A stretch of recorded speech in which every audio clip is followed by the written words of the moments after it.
Hello, good evening. It's Monday. This is over and over and over again. And this is going to be the last Arsenal review show for a few weeks because there's going to be no Arsenal games for a few weeks, as we know.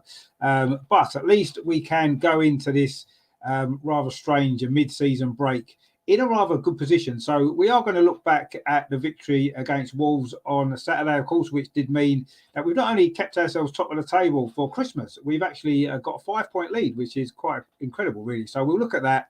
We will briefly touch on the Carabao Cup defeat against Brighton last week. We're not going to dwell too long on that nonsense. And then we are going to look back at this kind of first section of the season. It's not quite half a season yet, but that first section of the season, we're going to look at that, a few highlights, who's been standout players, all that kind of stuff. And also maybe who we need to maybe strengthen, what areas of the team we need to strengthen in January, which players we may look like getting in. So lots and lots to get through. So please stay with us. Coming up, the other side of this. Real Martinelli. It's now with Granit Xhaka. Is it going to be the third goal? It is the third goal. Granit Xhaka with it. That seems it.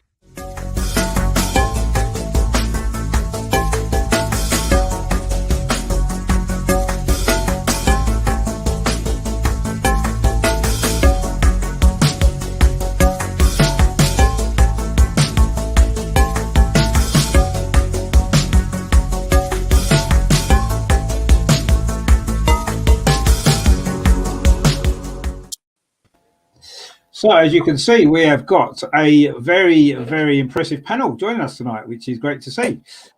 Steve, is running a bit late. He just managed to get in before the start, which is cool. How are you tonight, Steve? You all right? Oh, mate, I had a stressful day at work, but either way, I'm here. I made it. We're here together as a team again. And that's the most important thing. Nice to see you. It is very good to see Steve, as always. And Tom as well. Good to see you, my friend. Back again. Good to have you back. Can you hear us, Tom? Tom seems to be having a few issues. Not quite sure what. Is it just me that can't hear? I don't know.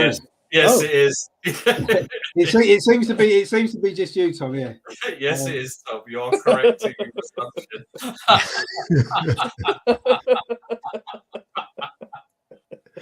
What are you drinking there? That looks nice. Yeah, little cheeky red, mate. Little cheeky red. Keep us going. Nice cheeky red while Rich sorts his mic out. That's it. Am I right in saying that North London is currently very red right now? And in fact, the whole of London, in fact, the whole of the UK is very red right now. Yeah, it's been going great, isn't it? It's been marvellous to watch. Some great. I can hear you, Rich. Can hear you, Rich. Yeah, can hear you, mate. I can't hear you, Rich. You cut me off. Put another 50p in. I don't know what's going on there. You don't seem to be muted. I don't know what's happening. I don't know what's happening with Tom. I still can't hear him. Weird. I don't know. Can you hear me, Tom? Yeah, crystal. That's strange, isn't it?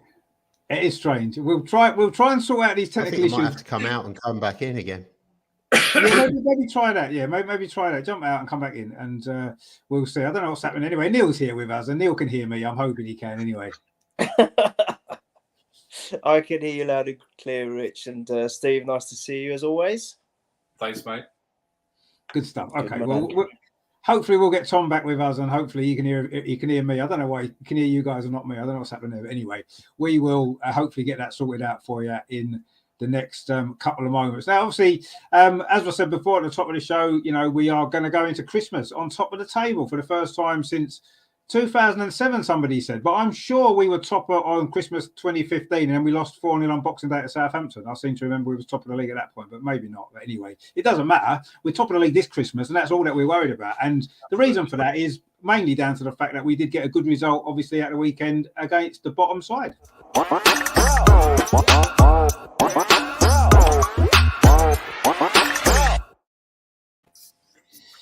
Obviously, we would have been top regardless due to Manchester City unusually losing at home to Brentford. But, that was a nice result for us. But ultimately, we had to go to Wolves and we still had to get the result, an opportunity for a 5-point lead. I mean, wow, who would have thought that back in the summer, the start of the season at Christmas, we'd be 5 points clear at the top of the table. I mean, I'd have thought you was mad if you'd said that was going to happen. So, obviously, we're over the moon about it. I mean, the Wolves game was maybe typical of a lot of our recent away games. I thought we looked in control without looking as though we were going to score lots of goals, but we got the goals at good time early in the second half and then a late one to seal it. And overall, it was a fairly comfortable routine victory, wasn't it? I mean, Steve, what did you make of it overall? It was pretty as we would have expected overall, wasn't it, really? I think there's a couple of things that sit within there. I think there's a shift in the way teams are actually playing us. Hello, Tom, mate. He's back. Can you hear me, Tom, by the way, now? Huh? Oh, I can hear you now, yeah. Oh, brilliant. I don't know what was happening. I can hear you. Yeah, basically. So what do I think? Yeah, so you're absolutely right. We're playing possession football, like all of a sudden. Who'd have thought? Go back 2 seasons, we wouldn't have even contemplated that. But what we've seen, and I've gone through, and you look at the statistics, that teams are trying to squish. They're trying to put 5-6 across the midfield. They're trying to stop our play, and that's exactly what Wolves did. They're no cutting edge, really. They're a couple of really good dribblers that were sort of running in at us. So when I look at what the way that teams are adjusting to play against us, I mean, I can't actually believe I'm saying this. How crazy is that? Teams adjusting because they're so scared, and the pace that we have from the wings coming in, and the play that Jesus did in and around.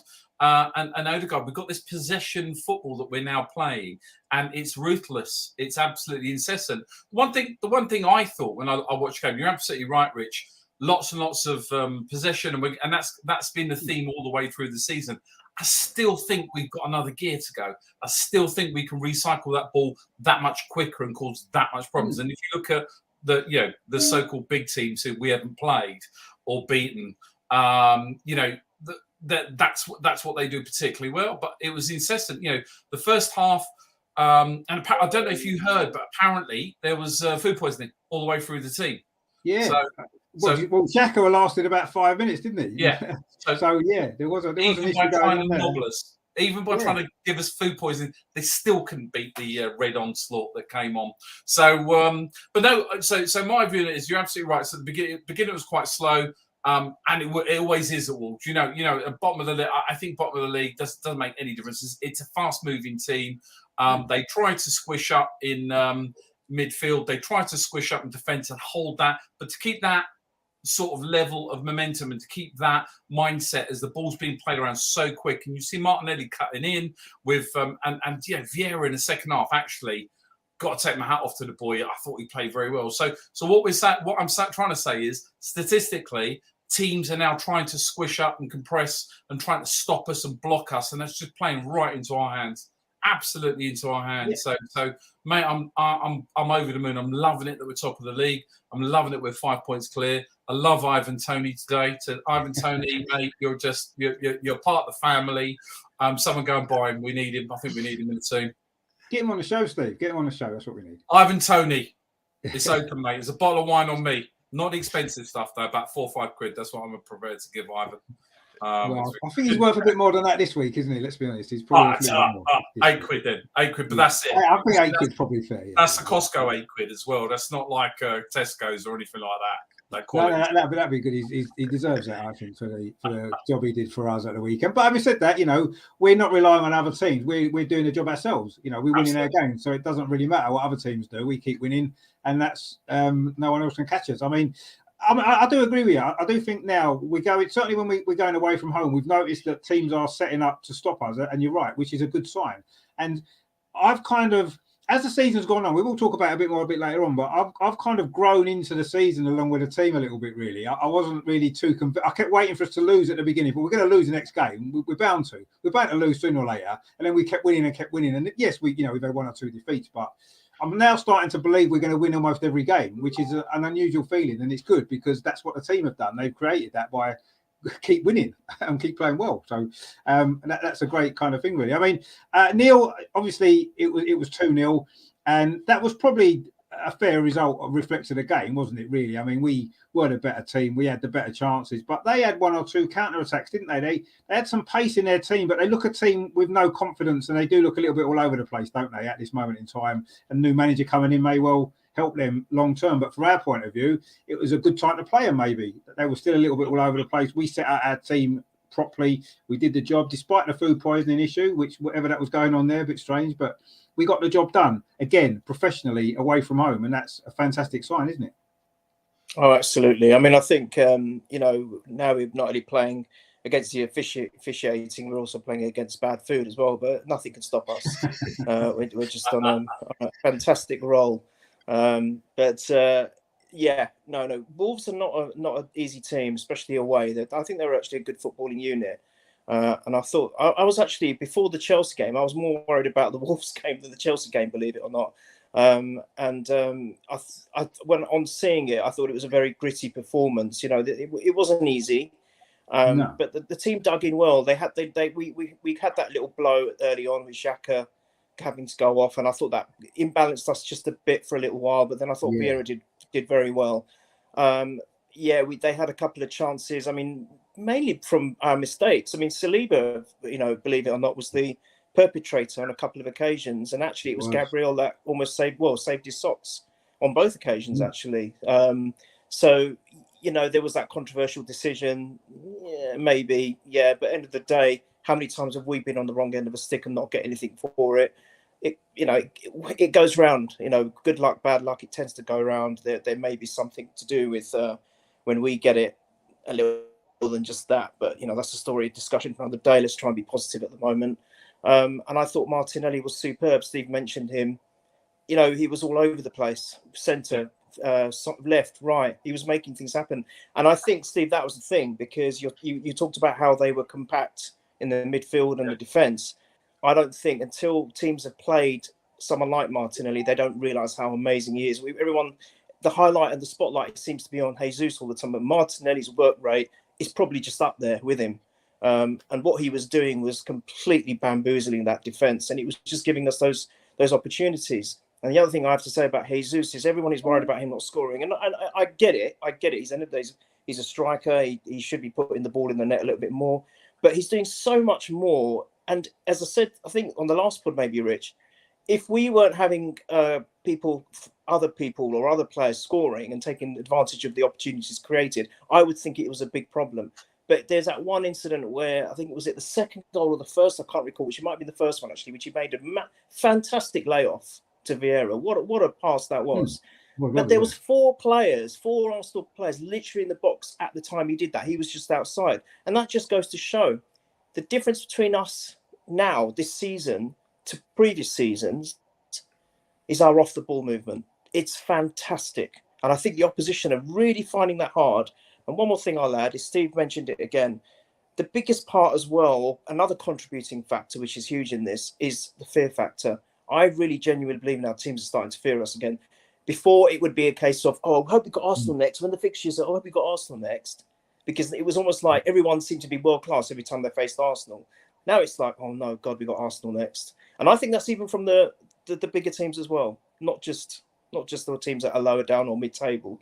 I think we've got that fear factor back. And I tell you something, if we stay injury-free, we're going to be a very, very difficult proposition in 2023. Mark my words.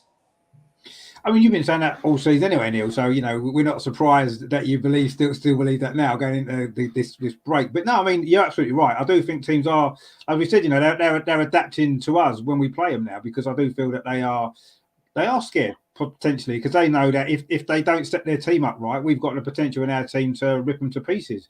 And that's a compliment to us, isn't it? And maybe we're going to find it more difficult over the second half of the season, because teams will be, points are so much more important. Teams will be so much more determined not to lose. We're going to find it even more difficult. But it's a great sign, and it's really positive. And let's hope this break in momentum doesn't affect us too badly when things get back out. That's my only real worry at this moment in time. I mean, Tom, is that a concern for you, that the fact that now we're on a bit of a roll? We're not losing games. We're playing really well. We've got a settled team. We've got a settled system, and suddenly now all that momentum is going to be wiped away because of a ridiculous decision to play a World Cup in the middle of a season. I mean, this is just crazy, isn't it? And it could end up costing us, couldn't it? We don't know yet. It might not do, but momentum's so important, isn't it? And we're now going to be starting again on Boxing Day. Well, I think the thing is everyone's in the same boat, so you've got as much chance as anybody else. But if we can just keep the injuries down and pick up where we left off, we'll be all right. But it is a concern. Why the hell we had to have this World Cup at this stage. In obviously, we don't want it at all, do we? We just want to bugger it off and carry on.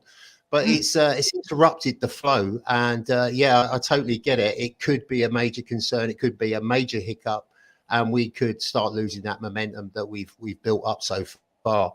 But let's hope not. I mean, it's been a wonderful season so far to see, and the results have been amazing. Some of the performances have been absolutely outstanding, although we don't get the credit we deserve, which is par for the course.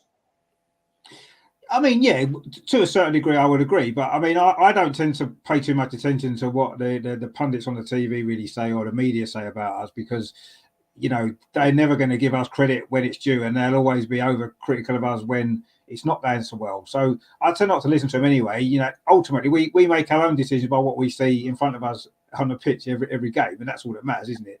You know, what other people think doesn't matter too much. All we've got to do is look at the league table. You know, if Gary Neville might not be too impressed with what we're doing, Gary, have a look at the league table, mate. That's all you've got to do. Don't talk rubbish. Just look at that league table, and that's all you need to do. So look where your club are currently, mate. You know, you're miles away. So you know, we're waving at you as we pull away. So, you know, you want to worry more about your club than what we're doing. But that's just what it is, isn't it? You're right. They don't give us any credit, but I'd rather they didn't. I don't want to be the media darlings, because that's, to me, that's no good. It's nice to prove everybody wrong all the time, isn't it? And, you know, they're criticising us. We can't do this. We're not going to sustain this. And, yeah, maybe they'll be right. Who knows? But ultimately, if we prove them wrong, that's going to be even more enjoyable than if they were praising us all season and saying how brilliant we are and we're going to go unbeaten. We're going to do this. We're going to do that. No, we prove everybody wrong, and that's it. We've always had that. I remember that speech George Graham gave all them years ago about, you know, everybody's got it in for us, all this, that, and the other, and it drives us on. And I kind of like that. I don't want people to like us. You know, that to me is a bad sign. I like people to criticise us and say we're not very good, and we're going to fall apart, and we're going to do this, that, and the other. And then if we don't, we've got even more ammunition, haven't we? And if we do, we'll just say, well, okay, fair enough. But hopefully that won't happen. But yeah, I'm a bit worried about this World Cup. I don't like it. I didn't like it anyway. I don't like where it is. And I wouldn't have minded. I could have probably suffered it if it was last season or the season before when we were crap. That's fine. Have a World Cup. Doesn't matter. But when we're doing well on top of the league, we don't want a World Cup. Postpone it till next summer or the year after, whenever it is. We don't want it now. Last year, I had it last year or next year maybe, but not this year. Not this year of all years. We don't want it now. It's no good, and it's not right, and it could end up being. I know what you said, Tom. Everyone's in the same boat, and they are, but not everybody's got the same momentum built up that we have. So that's the problem I've got with it. You know, I mean, Wolves probably. What worries me as well, Rich, is the probably more so than the World Cup is January. January is the big one. We'll see what this club is made of at the hierarchy level, and see whether they're willing to get behind it, because this is an ideal opportunity. You've got to reinforce now. You have to put your money in there and get not just up and coming players. We want a mixture of people that can hit the ground running, some experience, someone who can push us over the line, because last year was terrible, wasn't it? We just missed the boat. What we've seen this season, and one of the main things, we'll come on to it a little bit more detail a little while, but you know, we've suddenly brought in this summer 2 more experienced players in Jesus and Zinchenko, and that's made a massive difference. And it just goes to show, doesn't it? You put a little bit of experience in with a younger team, and it can take us to another level. And now in January, I 100% agree that is what we've got. I don't want to see us buying another Fabio Vieira or another Manquillos. No, that can wait till the summer. In January, I want us to buy a couple of experienced bodies that are in there that can get us to that next level that we need. I totally agree. That's what we need to do. But as you said, we'll see exactly what ambition the club have got in January, won't we? We'll see who comes in, if anybody, and who they are, and what experience they've got, and all that kind of stuff. And we'll have to see what happens. But yeah, I 100% agree with that. That's exactly what I want to see. And if we buy 2 or 3 kids and that's it, to me, it's like, come on, what are you doing? You know, you're blowing another opportunity to really push on now. We're never going to be, well, I say never. You know, this is a very, very strong position, not a position that we've been in for a long time. Are we going to be in a stronger position next January? Who knows? We may be, but we can't guarantee we will. We can guarantee it now because we are. It's happening, and we need to make the most of it. As you said, Tom, last year we didn't reinforce when we needed to, and it cost us. And they can't make the same mistake twice. They can't, surely. Come on, we've got a shoe, and no, they can't. I'm sure they won't. But at this moment in time, it's all up in the air. We don't know, do we? We don't know what the financial situation is. Let's be honest. You know what difference the World Cup's going to make to transfer fees and all kinds of other stuff. So, Now, obviously, just before the Wolves game, we did have some ridiculously pointless game that we played last midweek that no one really cares about. But we will briefly just mention it just because it did happen and we can't ignore it. I know TV ignored it completely, but we're not going to ignore it completely. So we're going to talk about it for about 2 seconds and look back on the Carabao Cup disaster.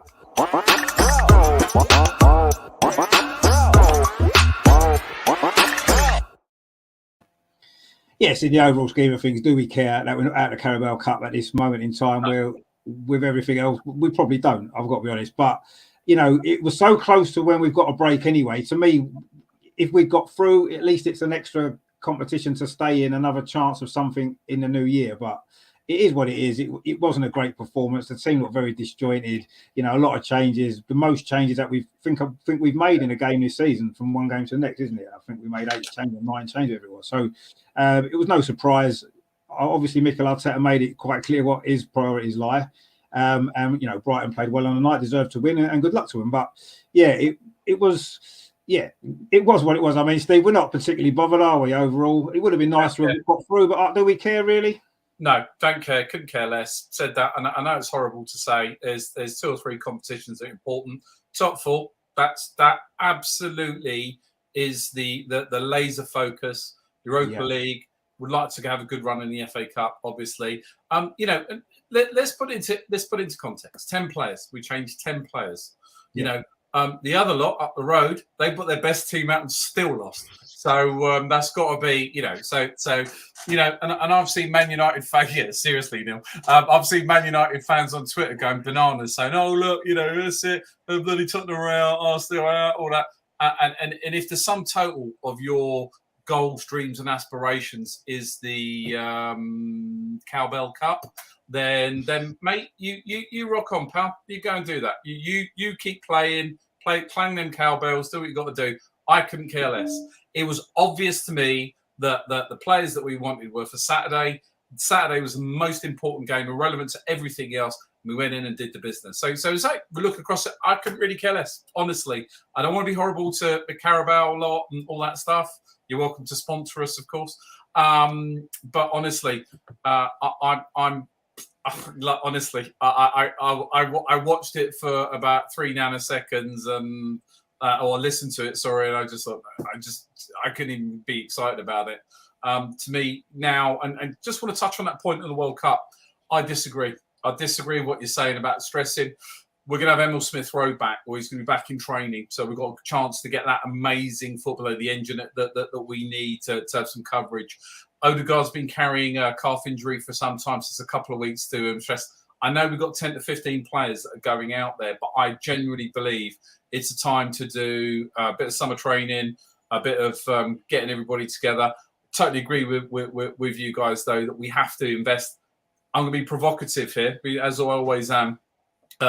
I would like to see someone like Tielemans come in, because that gives the sort of Premier League experience, the capability to rotate in and out. Got to tip my hat to Reece Nelson, because I think he's taken his chance as well. We're going to need him in that run-up. So Tom's absolutely right. We're going to have those games. And we can't think that all the other, that we're going to win and barnstorm absolutely everything. That's not what's going to happen. But what we need is, with Granit Xhaka. When Granit Xhaka went off, honestly, I sat back and thought to myself, oh my God, what we're going to do? He's going to put Mo in there or something. But no, he took Vieira in. First half, he was a bit dodgy. Second half, absolutely different level. So if we had a Tielemans or someone like that to just hold that, let Partey run on.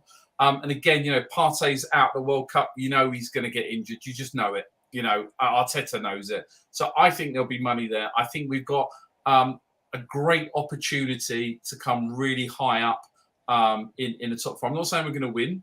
I know Neil's going to beat me up. He's going to beat on me, wail on me on that. I'm not saying we're going to win, but top 4, Europa League, that's our key focus, and would love a good run in the FA Cup. So for me, I'm not worried about the World Cup. I don't want to be horrible to the guys, because I know that's the pinnacle of football. That's the top end, but I can't see Granit Xhaka going very far in the World Cup. I can't see potentially Thomas Partey going far in the World Cup. I'd love to see England go all the way to the very end. with obviously the team, and we got good representation there. Interestingly enough, we got 3 players in from Arsenal, exactly the same as Chelsea. Chelsea got 3 players in there as well. So good representation. But going back to what we're saying, mate, couldn't care less. As I say, Tottenham put their best team out. They still lost. Jamie O'Hara, you listening? Still lost. Still lost. You look fat in tweed. Come on and prove me otherwise. No. I mean, you're right. They did lose, but ultimately we lost as well. So it's almost difficult to laugh at them too much when we had the same result, I suppose. But anyway. Come on, Rich. You can laugh at Tottenham all day. Well, we can. I'd have laughed at them more had we got through, because at least we could have said, well, we're still in everything, and they're not. But anyway, obviously the league table, as we said before, that's all that really matters, isn't it? At the end of the day, look at the league table, Tottenham, and everybody else. Look at the league table. That's all that matters. But yeah, I mean, I wanted to win before the game because it's a competition and it's a cup, and we need to win something this season. And we can't pick and choose what we want to win and what we don't, because we haven't got the squad depth to do that. Something's got to give, Rich. Something's got to give. No, you're right. Something has got to give, but we don't know what's gonna. We haven't got a crystal ball to look into the future. And if it so happens that the Carabao Cup would end up have been the only competition that we could have won, then we should have stayed in it, obviously. But we're not going to know that now, are we? As we stand at this moment, obviously we're top of the league and we've got far more important things to worry about. And it doesn't ultimately matter. Listen, mate, if we get to the end of the season and we're in the Champions League, right, we don't win anything. Do you know what? That's worth my season tickets. Like, it's absolutely worth it. It is. To be there, because that's the next step for this club. It is, but we're Arsenal. We should have enough to get in the top 4 and win the League Cup, shouldn't we? We should be in a position to be able to do both of those two things, not pick one or the other. We shouldn't. I can understand, winning the title and winning the Europa League or the Carabao Cup. Yeah, obviously we know where the 2 priorities are, but just top 4 and League Cup, we should be able to do that. We should be able to do that, I think. But yes, something would have to sacrifice. The Europa League, maybe, or winning the title. We don't want to sacrifice those at this moment in time. No, mate. But we don't know what the future holds. I just don't like losing any game. I don't like getting knocked out of cup competitions because it annoys me. But yes, I've been able to kind of put it into perspective a little bit. I mean, Neil, was you particularly bothered about that game against Brighton? The performance was very, very. It didn't have any flow to it, did it? Really, but it wasn't surprising with all the changes. Well, I was a little bit bothered, probably the most, with Steve and yourself, because I was there right in the front row, so I wanted to see a win. Look,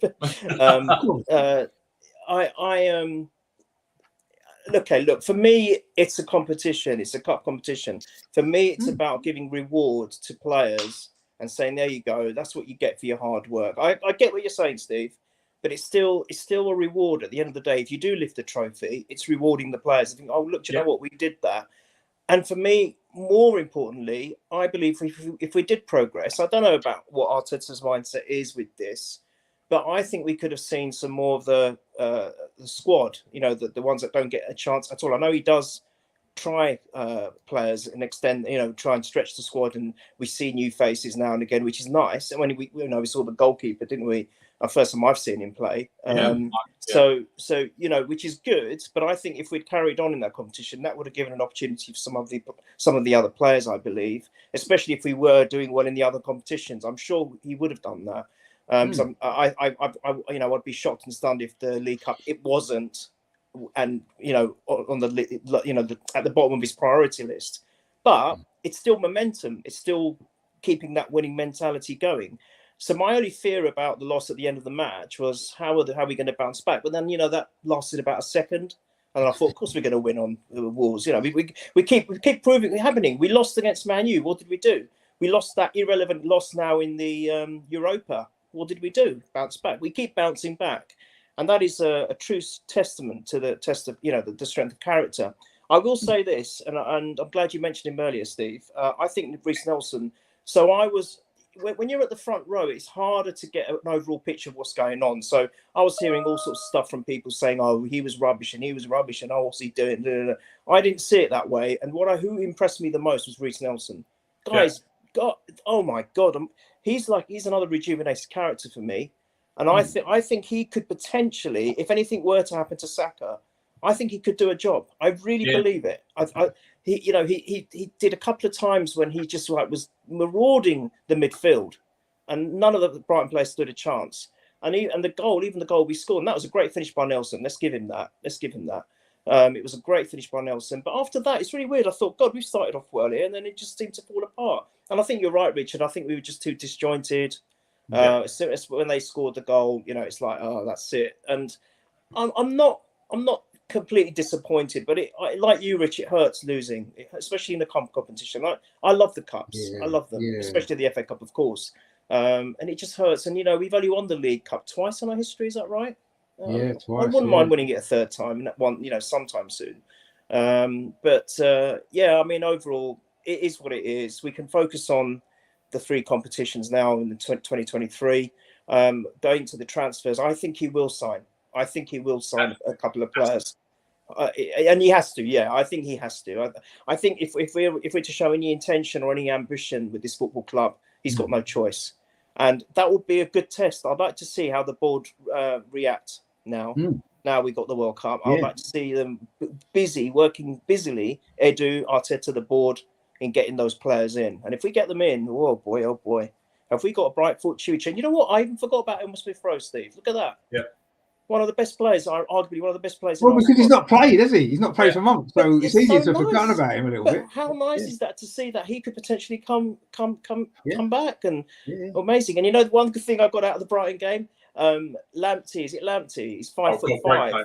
5'5". He's even shorter than me, and I thought I was the shortest person on the planet, so that gave me a bit of hope. But honestly, being up that close, he looked like a little kid. But my mates were going, "Who's that kid?" And they were like, "Who is he?" No, it's Lamptey. But you know what? He's a good player. He's a very good player. He's a very good player. He's fast. Oh my goodness. Anyway, there you go. No, you're right. He is a good player. It's a good thing coming in small packages, Neil. That's what it is, you see. So, you don't need to worry about it.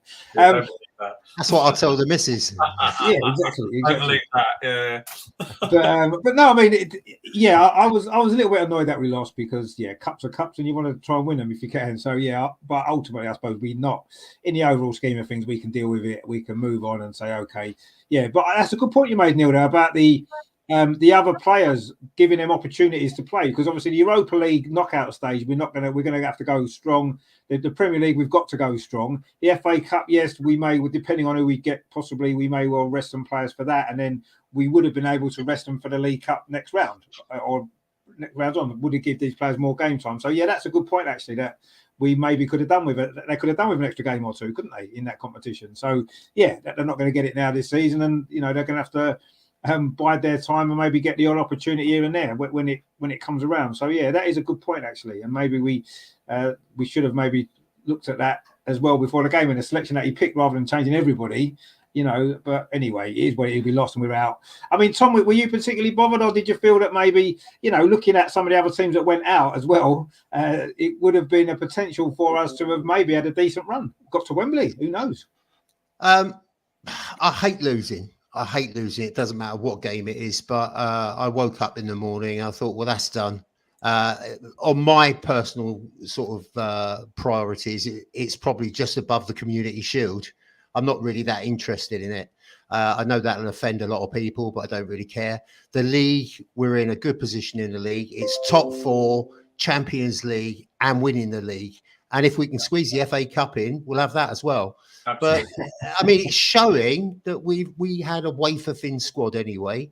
It's more games in February. Did we really need it? Not really. I mean, you have to set the priorities out. And a lot of fans have been saying, oh, you shouldn't have priorities. You should play every game and try and win every game. Well, I understand that. And, with the best will in the world, we would have done. But it didn't work out. They were the better team. We played in patches. We scored a great opening goal.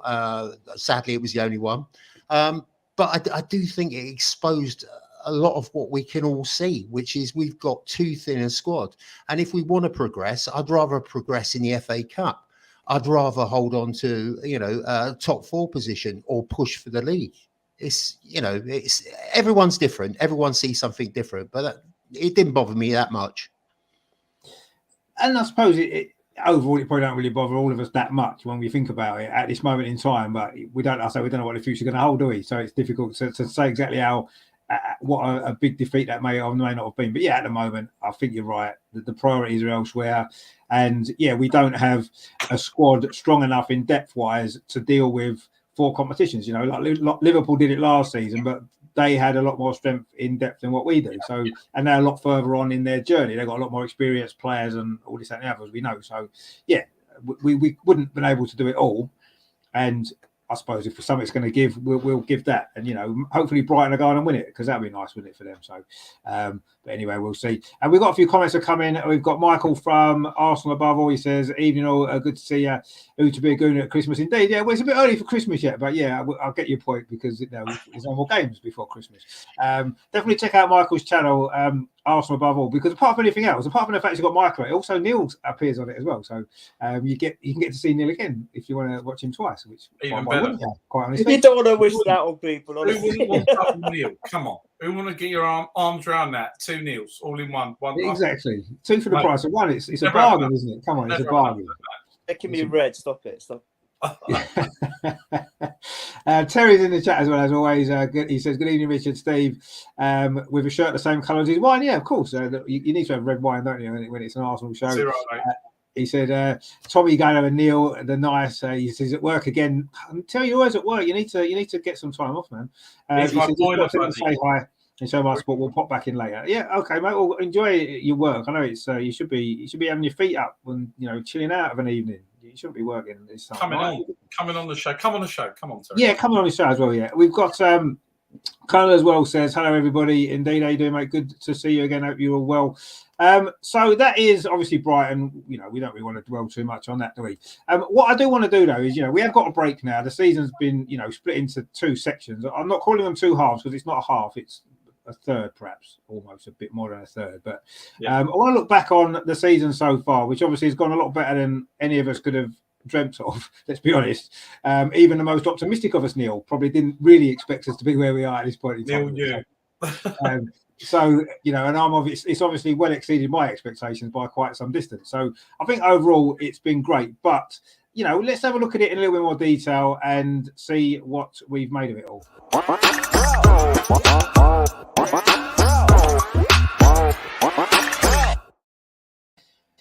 So obviously, we've won 17 of our 21 games in all competitions, drawn just the 1 again. We didn't draw many last season. We're not drawing games again this season, are we? But this season, at least we're winning more of the ones that we're not drawing, as opposed to last season when we lost quite a few more. We've only lost 3, 1 in each competition, actually, which is quite strange, isn't it? 1 in the Premier League, 1 in the Europa League, and 1 in the Carabao Cup, as we mentioned. We scored 42 goals, so basically 2 a game, which is okay. It's pretty steady scoring record, letting 17, which is, again, really good. Less than 1 a game. We keep a lot of clean sheets. We're looking solid at the back.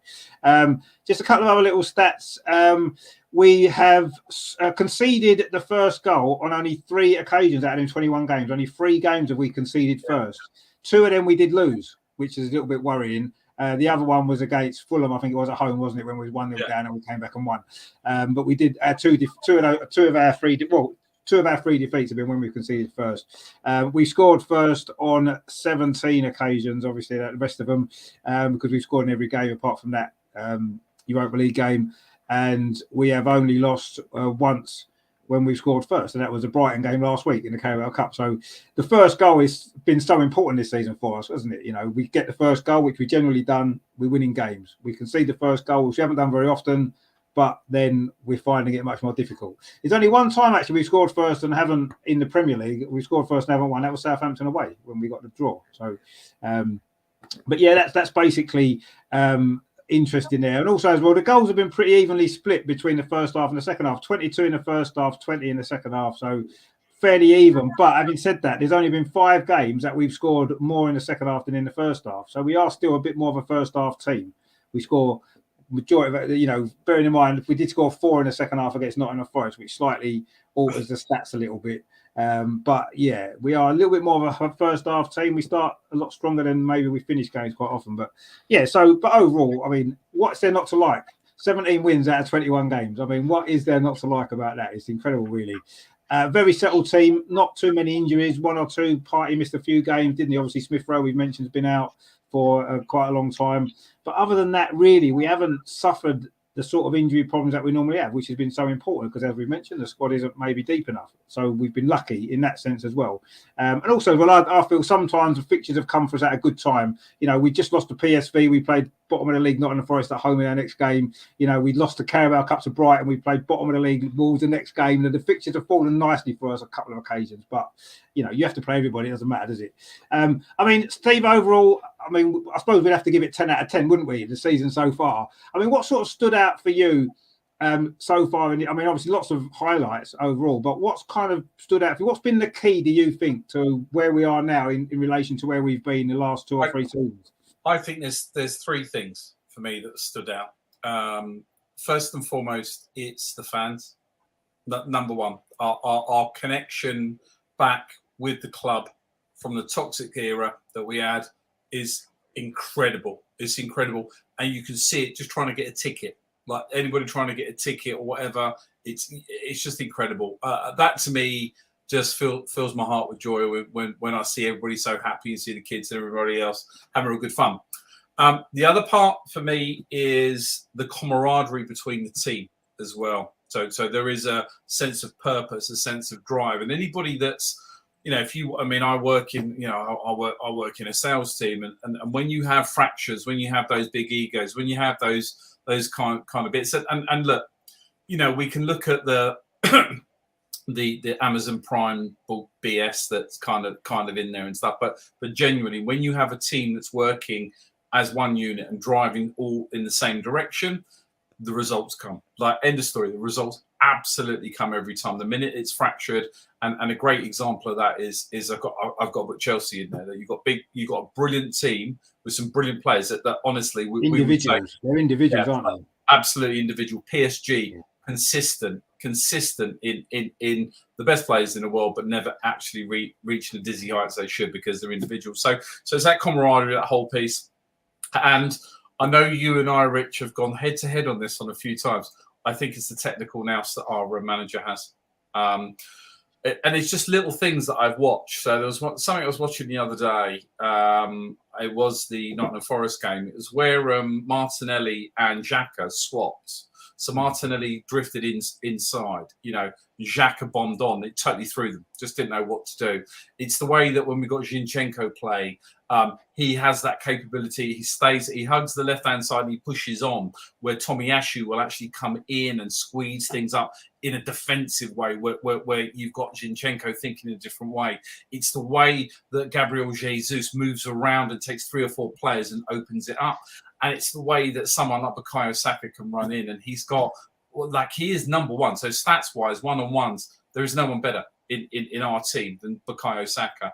And I was very negative towards him at the beginning because I think he was a bit tired, but he's just coming to, he's peaked right at the right time, sort of going into the World Cup. It's seeing the nurturing and the drive behind Martinelli. It's seeing Martin Odegaard, who is a steal. Oh my God, 35 million. Come on. We just mugged somebody. I mean, I wish I had 35 million, but we've just mugged Real Madrid off big time in there. It's seeing all of the negativity at things. So 3 bits. It's the fans. It's that connection. Emirates is now our stadium again, and I think Neil said this a few times. It's the way that team is playing as a unit. Every single thing. And look at the way that we tackle. Look at the way that we move. Look at the way we come together. Look what happens when we score a goal. Oh my God, they're all on top of each other. Look at the way that when Jack was being kind of led off, everybody was around him and making sure that he was all right. And again, it's that technical nous that we put behind it. So being able to execute. We talked about it a few times where Odegaard, the way Odegaard reads a ball, and I've seen so much negativity towards Odegaard. Just, you know, get back off. Like, stop playing FIFA and tweeting, right? Yeah, but it's when Odegaard, seriously, it's like, yeah, honestly, something I'm playing for, Odegaard's rubbish. If you go back to the end of last season when Odegaard was coming to the end of his loan time, I'd see a ball go in and it would be one or two, like, it would be just behind a player, right, or just a little bit in front, and I hadn't quite figured it out. Now it's pinpoint. It's a foot in front, and bang, they're picking the ball up and running with it. There was a Jesus took the ball down. He was offside. Like, you know, there's a long ball that, you know, they played it what I call Saka ball. bang, he took it down. But all of a sudden, boom, boom, boom, you had Martinelli, you had Saka there, you had Odegaard running on, you had Vieira there and ready. It's the way that they interact. So they're the three things to me, mate. It's the fans, it's the camaraderie, it's the team play, and it's the tactics of our manager, and also his coaches who never get enough. They never get enough of us, actually tell them. And you know, we've got to back off a little bit on Saliba because the kid's a genius. Like, you can see what prodigious talent that we have there, but he's young. He's going to make mistakes. You know, he's going to make mistakes. And Gabriel, mate, I know you've been Rich. You've had a few things to say about him recently, but he was head and shoulders. On Saturday, he was brilliant. Yeah, he was. On Saturday, he was absolutely brilliant. I know he makes some silly mistakes. So to me, mate, that's the key. That's the difference. But I've got a question for you, Rich. Mm-hmm. January, right? We're talking about, I'm sorry, guys, that we'll jump about a bit. Who would you get rid of? Who would I get rid of? Yeah. So if we're going to bring in these big names, who would you get rid of? I mean, I think that the fact that we've been speaking quite a lot this season about lack of depth is, why do we need to get rid of anybody? You know, we need to be strengthening the squad and adding to it with more quality. And there's a lot of players who don't seem to get a lot of game time, though, I suppose, isn't there? And I suppose we could look at some of them. Cedric, for example, is not really going to play, is he? Do we need him? So I suppose he's excess to requirements, isn't he, at this moment in time? There's a few in the squad like that, isn't there, that aren't playing enough football and look as though they're probably not going to play much football because they're sitting on the bench a lot and they're not getting on. So if we're going to get rid of players, get rid of them, I suppose. But ultimately, we want to build the squad. You've got to replace them. No, you've got to replace them. I'm sort of thinking, like, Sambi Lokonga's come out and made all of those comments out in the press. And whether it's true or not, I think it's more aimed at the national coach rather than it seems Arteta. You've got Tavares, for instance. A lot of people looking at him at the moment. Do we cash in, use that money? Pepe. These are the types of, for me, they're the ones. Yeah, they're out on loan already, aren't they? Those two. Yeah. So it's inevitable they're not going to come back. I don't think. I think at the end of the season we will sell them. I hijacked it. It was just something that came into mind. So, mate, they were my three. They're my top three, and that is why I love. It takes me 2.5 hours each way to get down to the Emirates. I just love my time when I hear 60-odd thousand fans shouting, screaming, like. And by the way, I thought the ref was very good to us at the Wolves game. Really, really good to us. But when I hear those fans, it just melts my heart. It genuinely does. I don't want to get all soppy because we're coming up to Christmas. It's my birthday coming up. But that to me is the best. That's the best for me. Yeah, no, I mean, I think the 3 points that you made about the improvements are probably the main reasons why we have seen the results that we've seen in relation to last season and the season before. I mean, last season it was happening. We won a lot of games last season, and we'd lose a few, and then we'd win a few more. Whereas this season we seem to have cut out all of those defeats so far. But yeah, and one of those reasons are to do with the team coming together more now as a unit. I think that's been so important. You can see that. That's been one of the biggest things for me. I mean, Neil, what do you think? But, obviously that's probably, Steve probably covered most of it there. I mean, is there anything else that you've noticed as to the reason why we've gone from sort of struggling along in the top six to suddenly going 5 points clear at the top of the league in a fairly short space of time when you look at it? It's only 14 games, towards the end of last season. No one could have assumed this was going to happen. I mean, yes, we've had some players come in, as we said, Jesus and Zinchenko, and Mark C in the chat says they're bringing in Saliba back and signing Jesus and Zinchenko. Yeah, I mean, Saliba's been a key as well, hasn't he? Well, it's just somebody up there in that caption there that you just brought up. Steve's bang on. All those components are huge in the success. So I'll take you back to the pod we did the friendly again. When I saw this team set up in those friendlies, and I just saw something special. I don't know what it was. I thought, I've not seen Arsenal play like this for so long, and it's the intensity, driving forward, literally from the get-go. Like, you made that point about the stat that we're scoring more goals in the first half than in the second, and that kind of makes sense because we're just so on it right from the get-go. I think it's almost like bowling the teams over for six. We're hitting them for six right from the start, and I think that's kind of like, oh my god, it's like we've made quick starts against some of the big teams, and they're like, whoa, This is not the Arsenal we know that we've known for the last few years. Yeah. I think the biggest thing is, as I said, Steve made all the points, so I don't want to repeat them. But it's funny that when you started this segment of the show, you had Xhaka's picture up. I think he's been monumental. I can pick out loads of players. I mean, I can pick up the whole team. I can say that the whole season so far has been a highlight because we've been constantly answering the questions that everyone has been asking of us. You know, the games that we would have tended to have lost away or suffered at, we're coming away with wins, not just draws, but wins. And other bigger teams are succumbing to those teams. Yet they keep saying, oh, well, we haven't played anyone yet. Well, then we played Tottenham, hammered them. That was great. You know, Partey's goal was fantastic. And what was so significant in that game, I've always seen when in our golden eras, I always used to see the team huddle before, post and pre-game, always. What I had never seen was the team huddle after scoring a goal or during the match. Yeah, that was a strange one. Yeah. And that is what Xhaka did after Partey scoring that goal. It was almost like, yeah, right, we've done it, but don't get carried away, calm yourselves. We're on a good thing here. And I thought that was monumental. I mean, yes, Odegaard is the captain, and I think he did a tremendous job as captain when Xhaka went off the other day. But I think Xhaka really is a big part of this formula that we've got, that Arteta has created. I think Xhaka is a big part of that. What he does probably in the dressing room, what he probably does on the training pitch. I've always been heard, I might be wrong in this, Rich, you can correct me, but I always heard that everyone used to say that, who's the hardest trainer in the squad? And they always used to say it was Xhaka, always. I know he did what we wanted him to do when Wenger bought him, but they always used to say he is the one that trains the hardest. And probably that is why he kept getting picked. That is why we kept seeing him in the team, in the squad. And now, after all these years, it's better late than never, but we're seeing a magnificent player in him. But, you know, you can pick out Saliba and, you know, the caption Saliba's, Zinchenko and Jesus certainly changed things.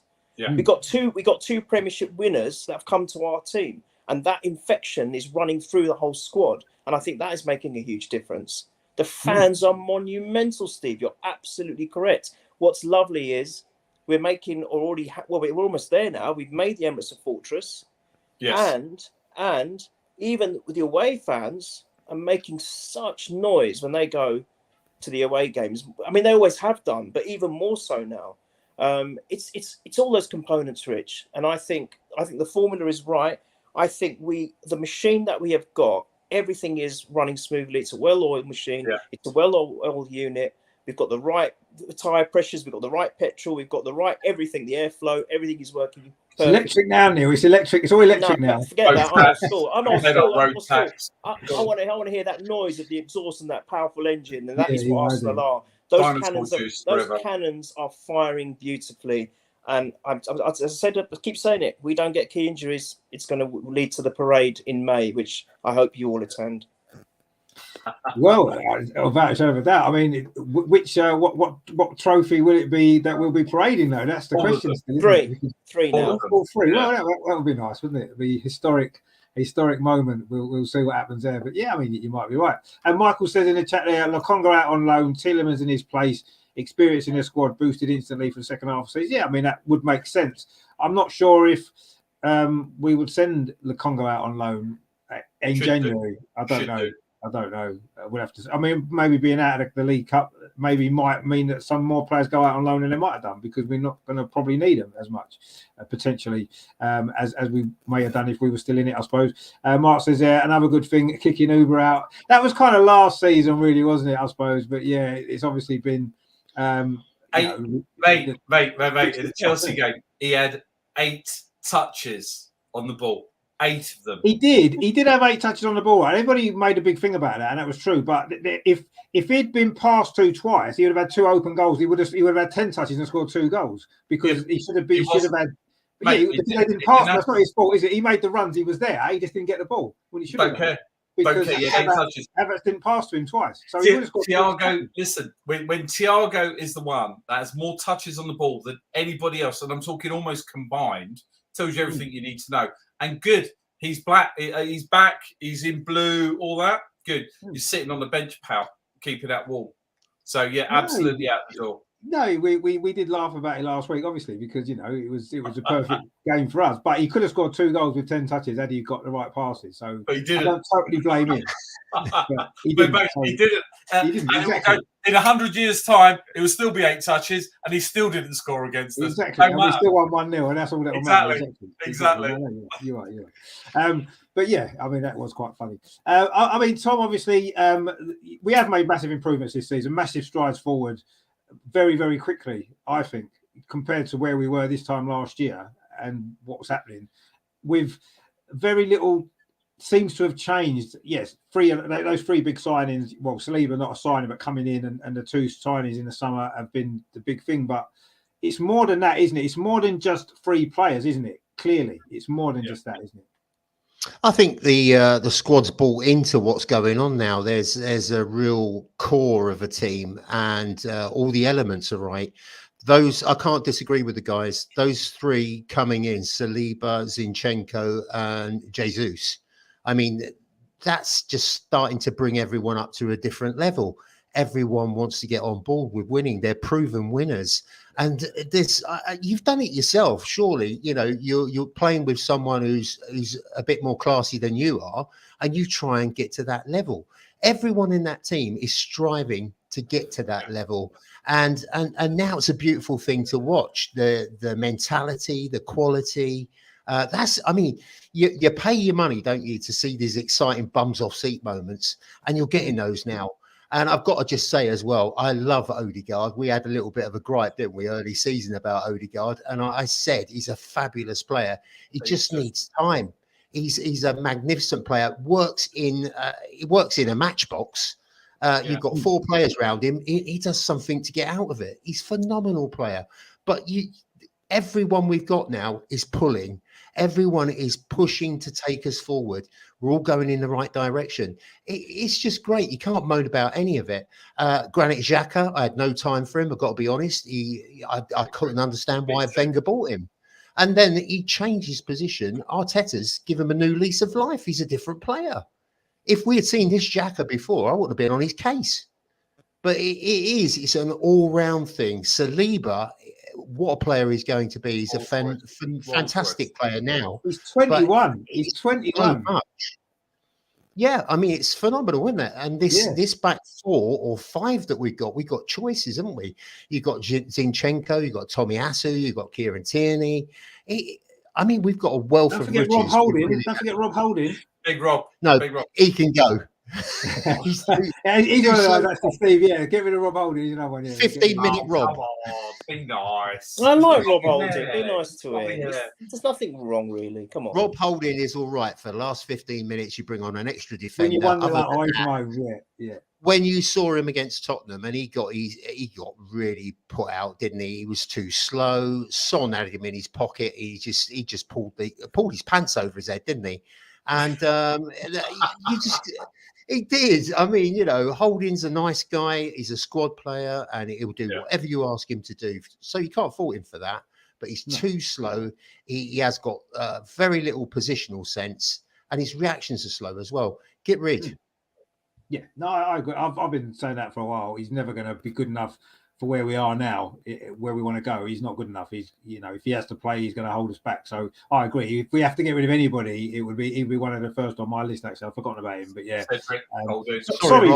Sorry, Rob. You're a nice guy. You come on the show. We love you, but you're not quite good enough. So sorry that your days are numbered, mate. So, Rich, you're so horrible to him. You really are. I'm not. I like Rob Holding. He's just not good enough as a footballer, is he? Ultimately, that's what we're here for. We're here to what he can do as a footballer. He's a lovely guy. He came across so well in the documentary. He was fantastic. I love him, but he's not good enough as a footballer. It's a good. Go back to what Tom's saying. Actually, just a quick rub. It's a great testament. You can't put Kieran Tierney in the team. I mean, you can. Arteta's choosing not to for his reasons, but Kieran Tierney can go in that team and do a job, and he's not letting us down, is he? So he can be in the team. Love Kieran Tierney. KT is I would say him and Tomiyasu. Ben, and you got Ben White, of course, as well, Tom. So you got Ben White there. I didn't mention him, didn't I? But he's been phenomenal as a right back, hasn't he? Who would have thought? He's grown into it, hasn't he? As the season's gone on, he's getting better and better. At the start of the season, I'm thinking he looked like a centre-back playing right-back a little bit, didn't he? But now he looks like a right back, and I think that's the biggest kind of compliment that you can pay him. Really, he doesn't look out of place as a right back now. He's getting forward more. He's getting balls into the box. He's had 1 or 2 assists, and he's really settled into that role. And that's been one of the highlights, actually, the way that he's adapted so quickly to play in a different position that he's maybe not been used to. So yeah, that's a massive positive.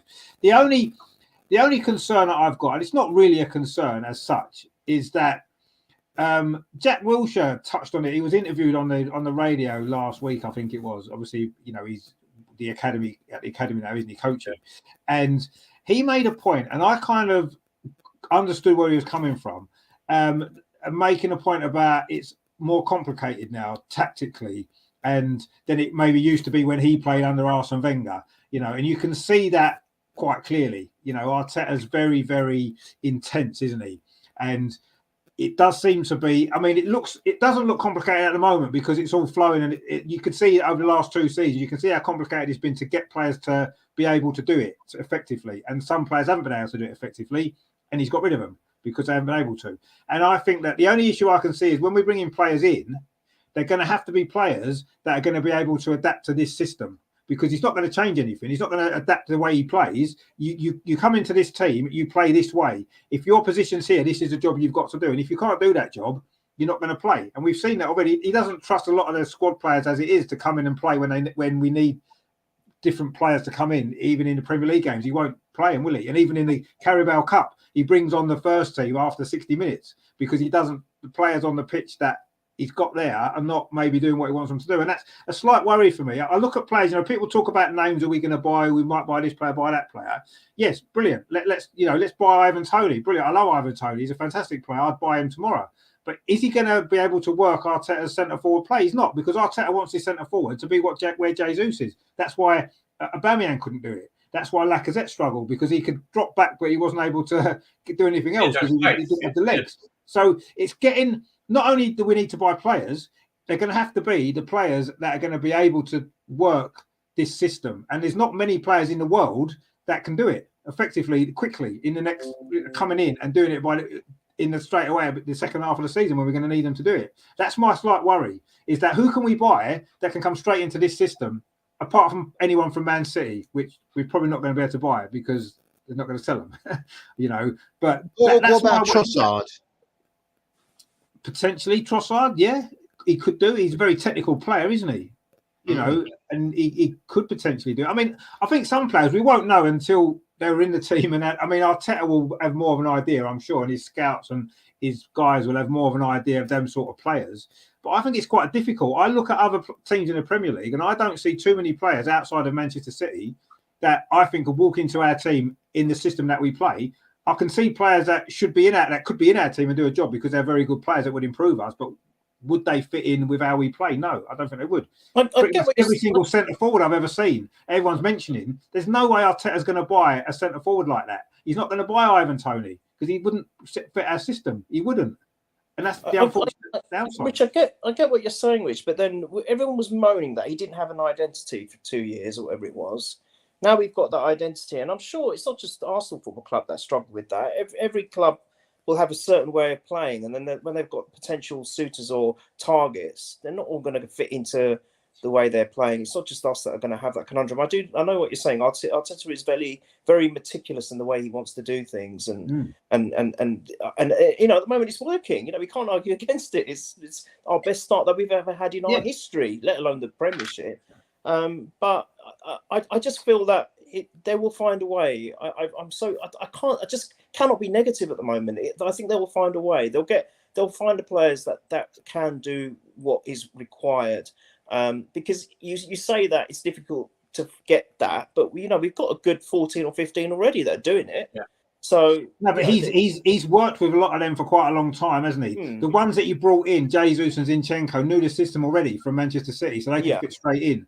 Whereas if we was to buy an experience like Tielemans has been mentioned, I'm not saying Tielemans isn't a very good player because he clearly is, but how quickly would he be able to adapt to our system?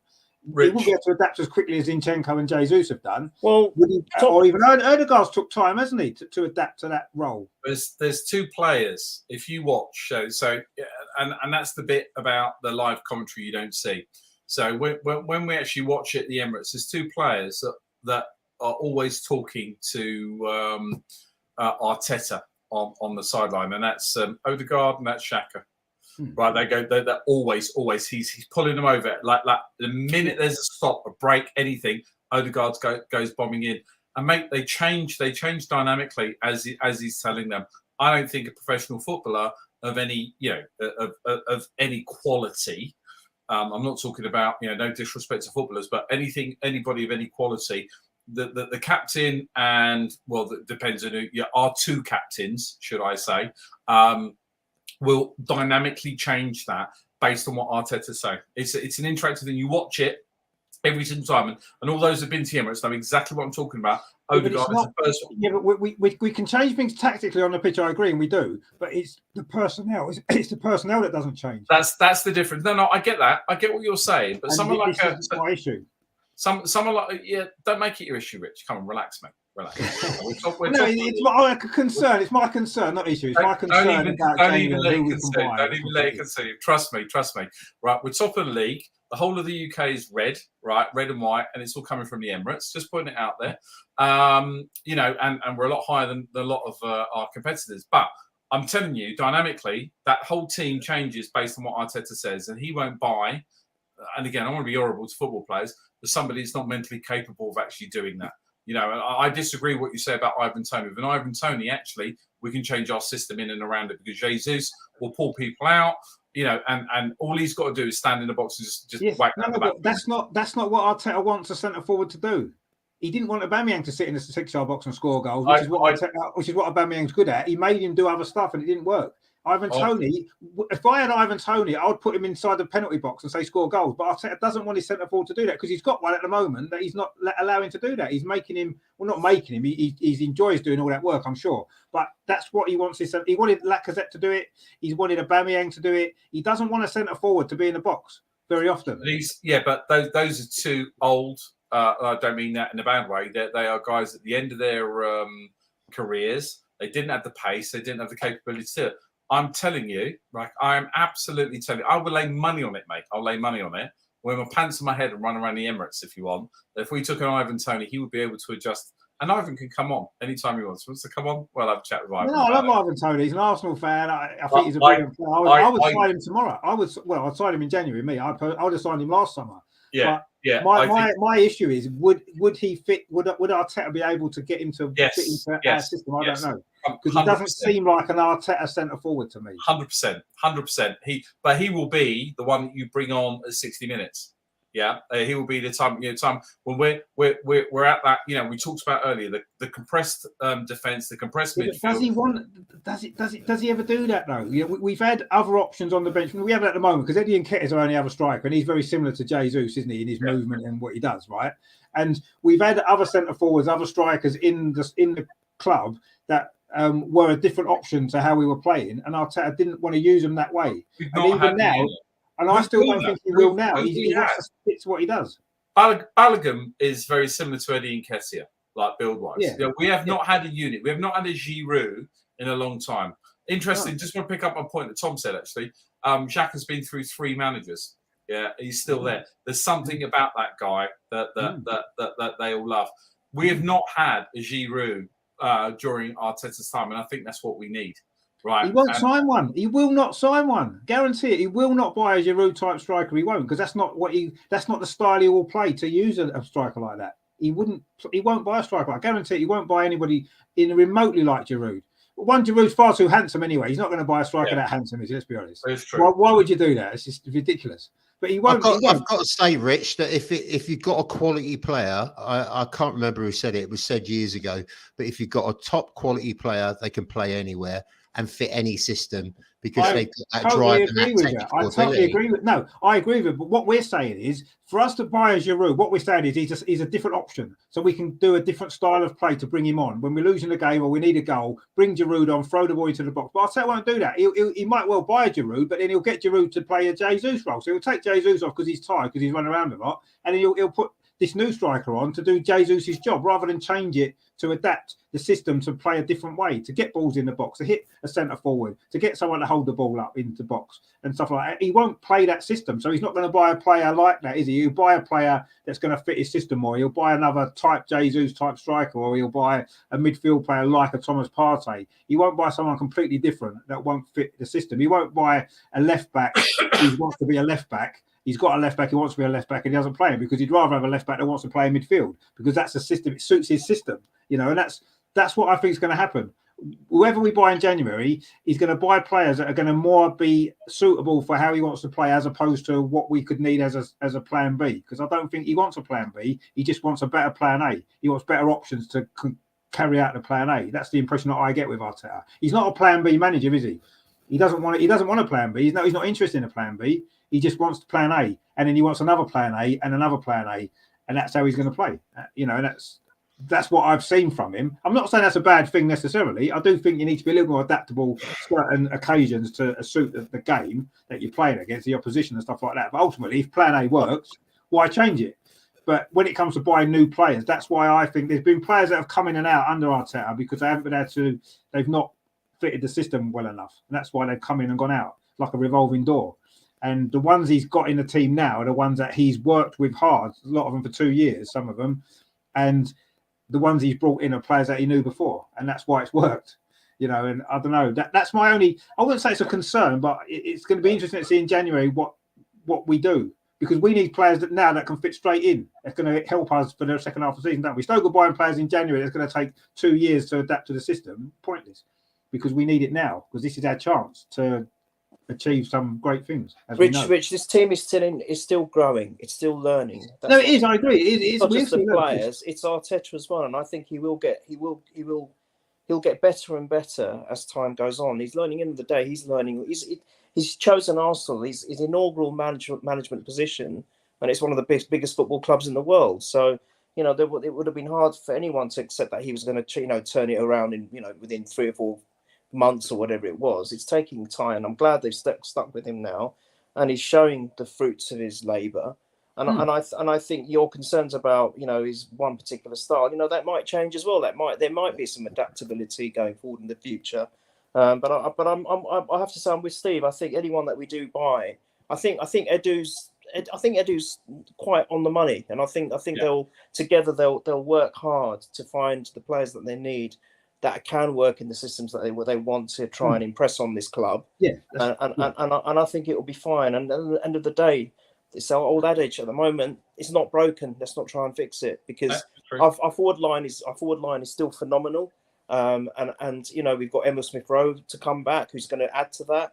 And I don't even think we should be worried about that. The only position I could fear is the midfield. Yes, that's the only one.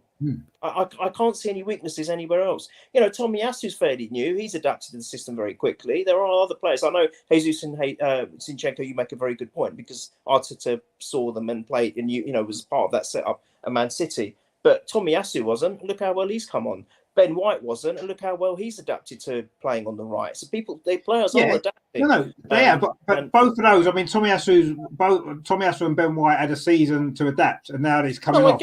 In January, they haven't got a season to adapt on, and they've got to adapt within weeks, because they're going to. That's all we need to take this on. Rich, Henry took months to get used to playing. He didn't fire straight away. Bergkamp didn't, but they're legends. They're two of the greatest players that ever played for the club. Some players won't switch on straight away. But I think we've got enough.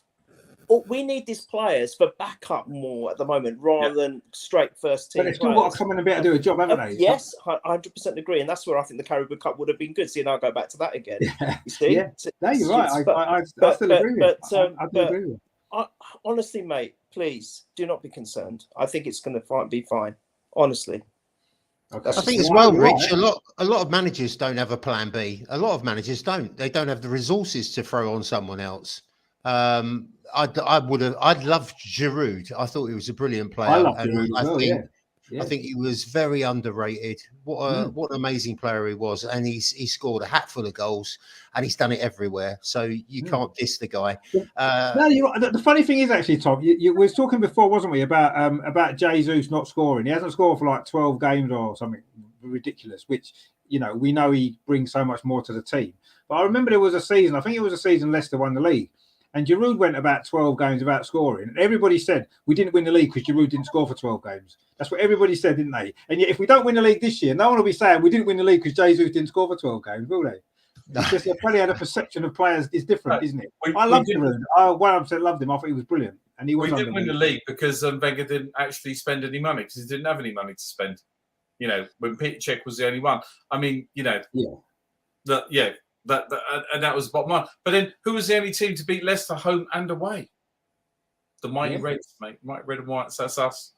There we go. Sanchez scored a few goals that season anyway, didn't he? So we didn't need Giroud to score as many because Sanchez was banging them in, wasn't he? Right, left and centre. But anyway, Giroud seemed to get all the stick for it, didn't he? I just remember people saying that, Giroud went, I think it was 16 games he went about scoring that season. And everyone said, that's why if he'd scored in them 16 games or some of them, we would have won the league. I'm like, well, no, that wasn't actually the reason, was it? But that's what people rid of him too early, way too early.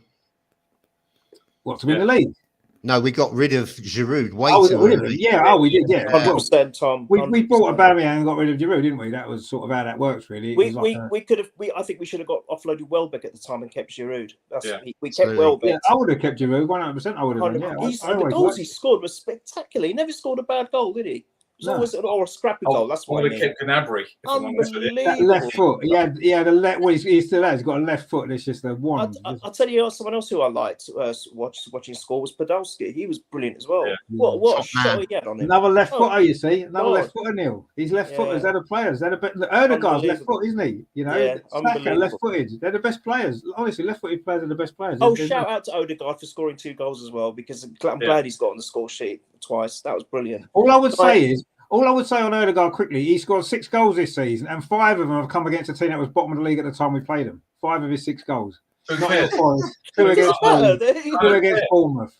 So 5 out of his 6 goals. He needs to start scoring against Liverpool and Man City and Newcastle. Behave yourself, Rich. Come on. Rich, drink some red wine. They're just stats. They're just the stats that are in front of me. He scored 7 last season. So where are we at? We're scoring goals for fun, right? It doesn't matter. The guy is a genius. He's a Cesc Fabregas in the making, right? He genuinely is, right? I don't care, and he will score probably 10, 12 goals this season. Well, I hope he scores at least 10. He's got 6 already. So, and we've still, no doubt there'll be more teams bottom of the league he can score against later on as well. So, do you know what? I was so worried about Man City running away and having like a stupid goal difference. We're only 4 behind them. We're plus 22. They're plus 26. So it's all good. Our goal difference is you think last season it took us till about December to get positive, didn't it? We were minus goals for ages, weren't we, last season? We were. So it's nice to be so far ahead of goals. Absolutely. Guys, listen, I'm really sorry. I'm going to have to go. I'm already half an hour over, so I'm going to have to shoot. I'm really, really sorry. So thank you so much for having me on. Lovely to see you all. And have a great one. All the best. Great to see you. Have a great Christmas. I'm sure we'll have another show. We'll have some shows going. Don't worry about that. We won't be doing a review because there'll be nothing to look back on, but we'll have some shows going. We'll get you on, do something. All right. Take care all now. Have a great rest of the evening. All the best. Yeah, take it easy, mate. Good to see you as always. Bye. Cheers, Neil. We've had a couple of funny comments, actually. Colonel says, can't we give Holden a second job as Gunnosaurus? Yeah, why not? He'd probably be a good Gunnosaurus, wouldn't he? Well, that might be a better thing for him to do. Nice. Come on. Michael says, when we're holding on, we bring holding on. Yeah, exactly, yeah. So time to go. Exit stage right, mate. That's probably comment of the night. Actually, I like that. So that's fine. We'll let him off that one because that was good. I enjoyed that actually. Mark C says, "I love Holding. He took Costa out of the game during the 2017 Cup final. No, he did. He definitely did. And that was fine. But that was. He never pushed on though, did he? That was 5 years ago. That was 5 years ago. Do you know what I mean? It's 2024, nearly 2023. Do you know what I mean? That was 2017. Come on. And Michael says, well said, Neil, and agree with Steve. We did try for Vlahovic. Well, did we? We don't know, potentially. And look what Pep's doing with Haaland. Is Pep ahead of the curve? And that's where Arteta's side will evolve to a big 9. Yeah, potentially. I think we will. I'm not quite sure if we're at that point yet, looking at the way we play, but who knows? Mark C says, in my opinion, White could even slot into a CDM position. He just seems to have great football IQ. Well, he did play there, didn't he? Was it Leeds he played in that position, didn't he, for Leeds? So, yeah, he could slot in there, I'm sure. But he's playing so well at the moment at right back that you almost don't want him to leave that position, do we? Because of how well he's doing there. So I suppose that's kind of a tricky one.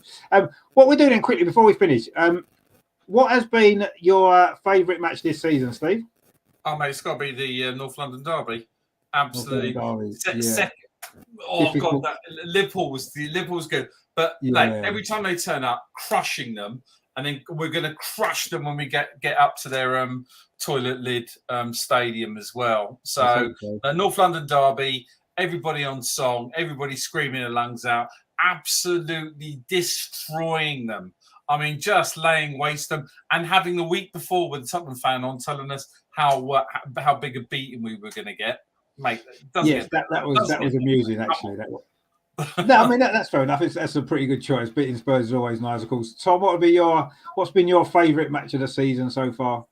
I've got to go with the North London Derby as well. I mean, it's always nice to give them a poke in the eye, isn't it? And do it in style as well. I mean, it's if you get a scrappy 1-0, you take that, but to absolutely batter them.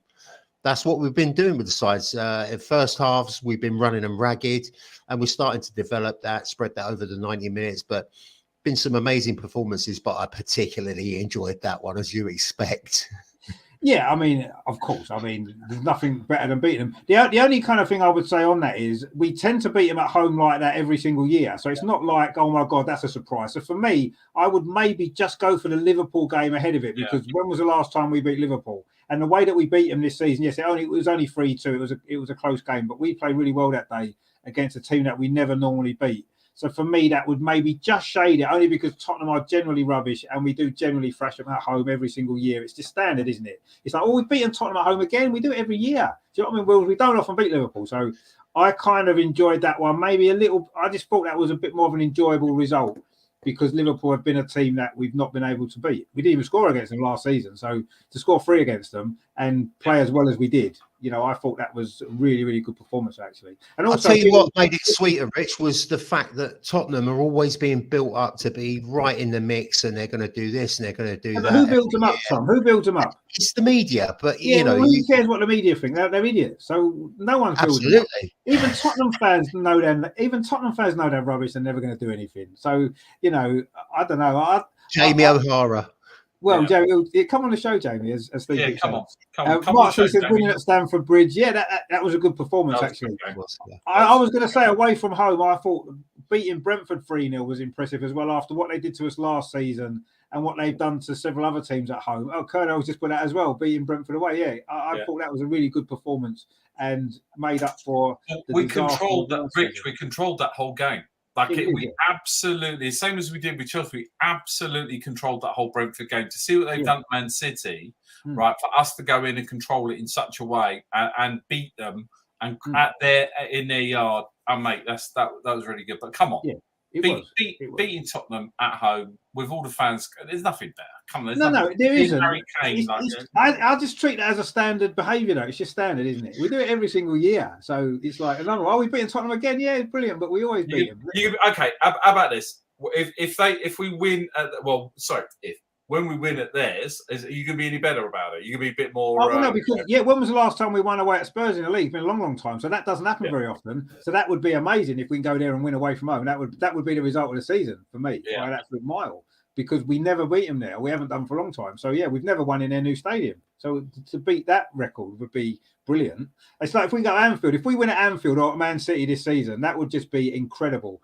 Because when was the last time we won at either of those two grounds? You know what I mean? When it matters. So. These are results that would top anything that we've done so far.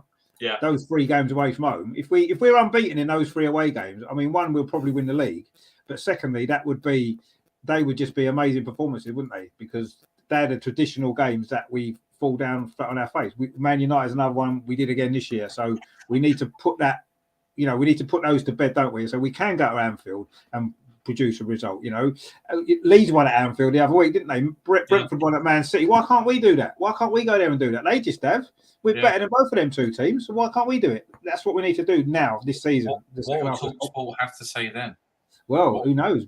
Jamie, I would definitely come on the show after that, wouldn't he? If we went Anfield and he had this season, he'd have to come on, wouldn't he? Come on. Fuck Jamie in his tweet. That's what we're looking forward to. We wouldn't be able to avoid it. Colonel says, which midfielder in January would you all want? I mean, Steve's put there Yuri and Danilo, but again, systems. It's systems, isn't it? Tom, who would you want midfield? Fit perfect. Definitely Tielemans. Yeah. Definitely, he's Premiership ready. I think he'll complement everything that we're doing. He'll just be able to slot straight in, and that's what we need. We need that experience at Premiership level. So I think he's an ideal candidate, whether we get him or not. I think he'll fit into any system that Arteta comes up with. Absolutely. And he's a fantastic quality player. Oh, yeah, Some goals he scored recently as well, isn't it? No, I like Tielemans. I do. I suppose if I could pick anyone, I'd probably go for Rodri at Man City because he knows the system and he kicks his shit out of everybody and he's good.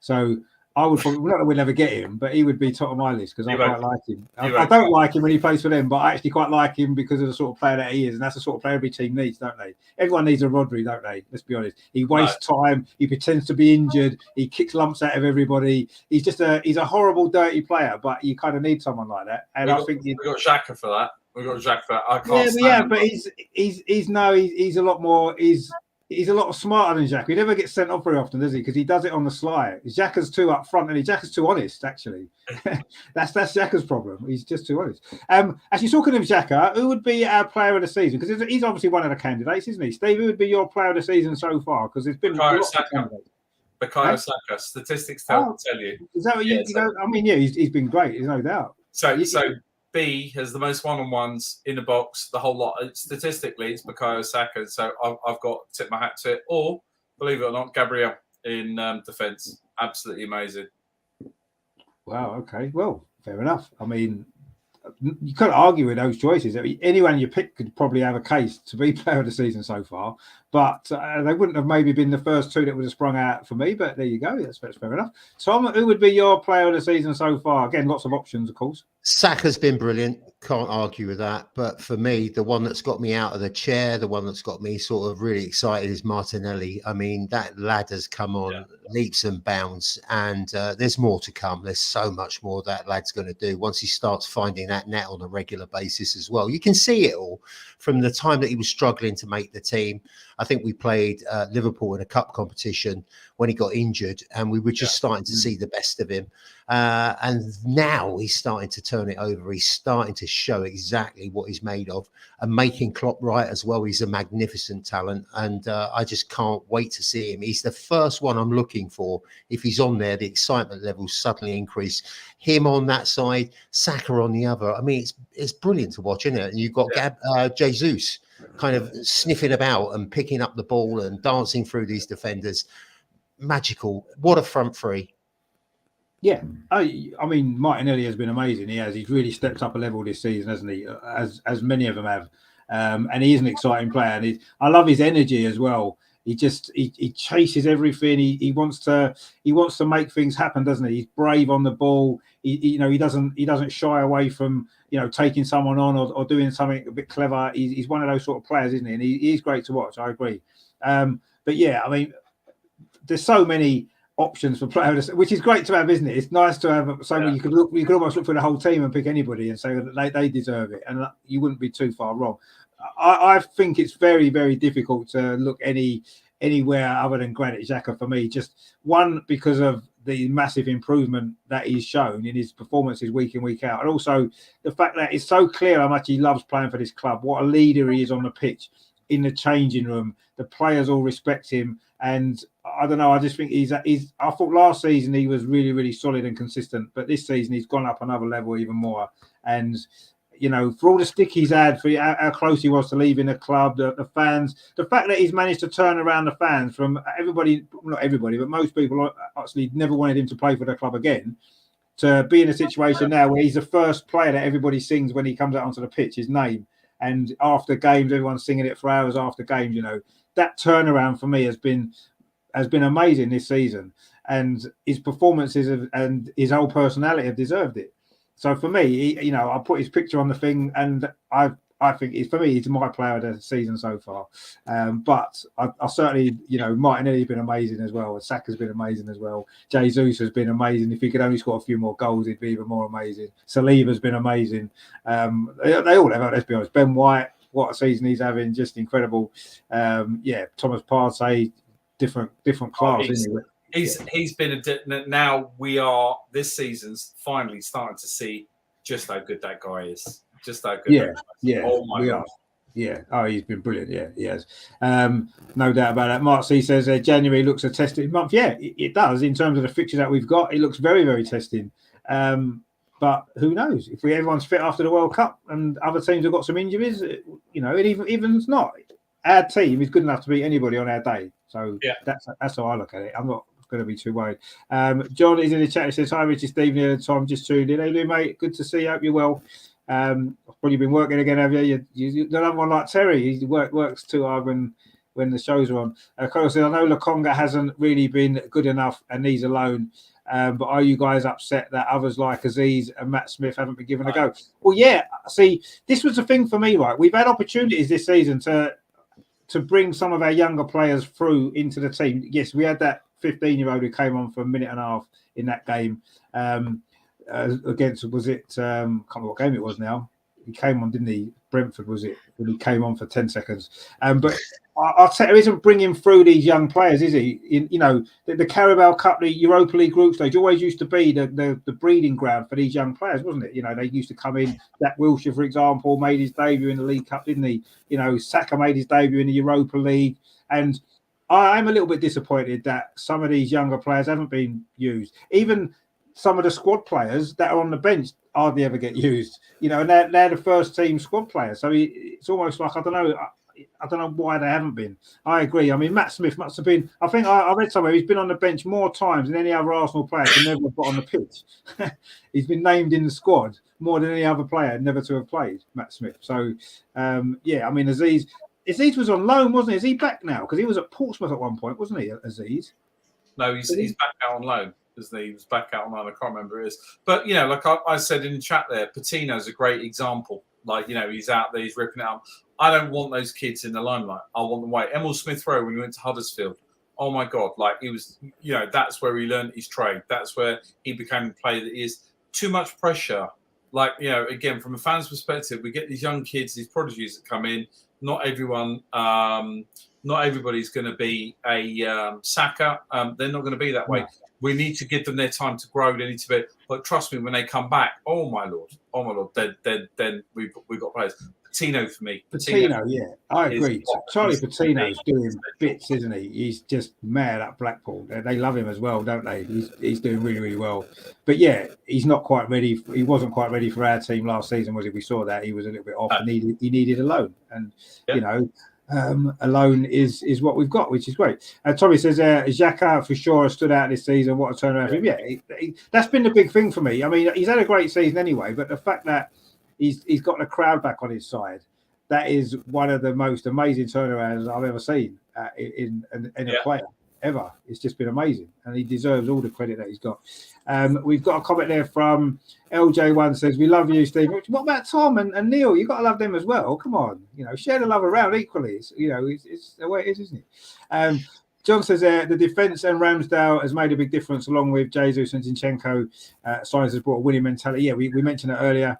Xhaka has been reborn along with Partey, Odegaard, Martinelli. So that's the whole team, isn't it? That's the whole team, basically. Yeah.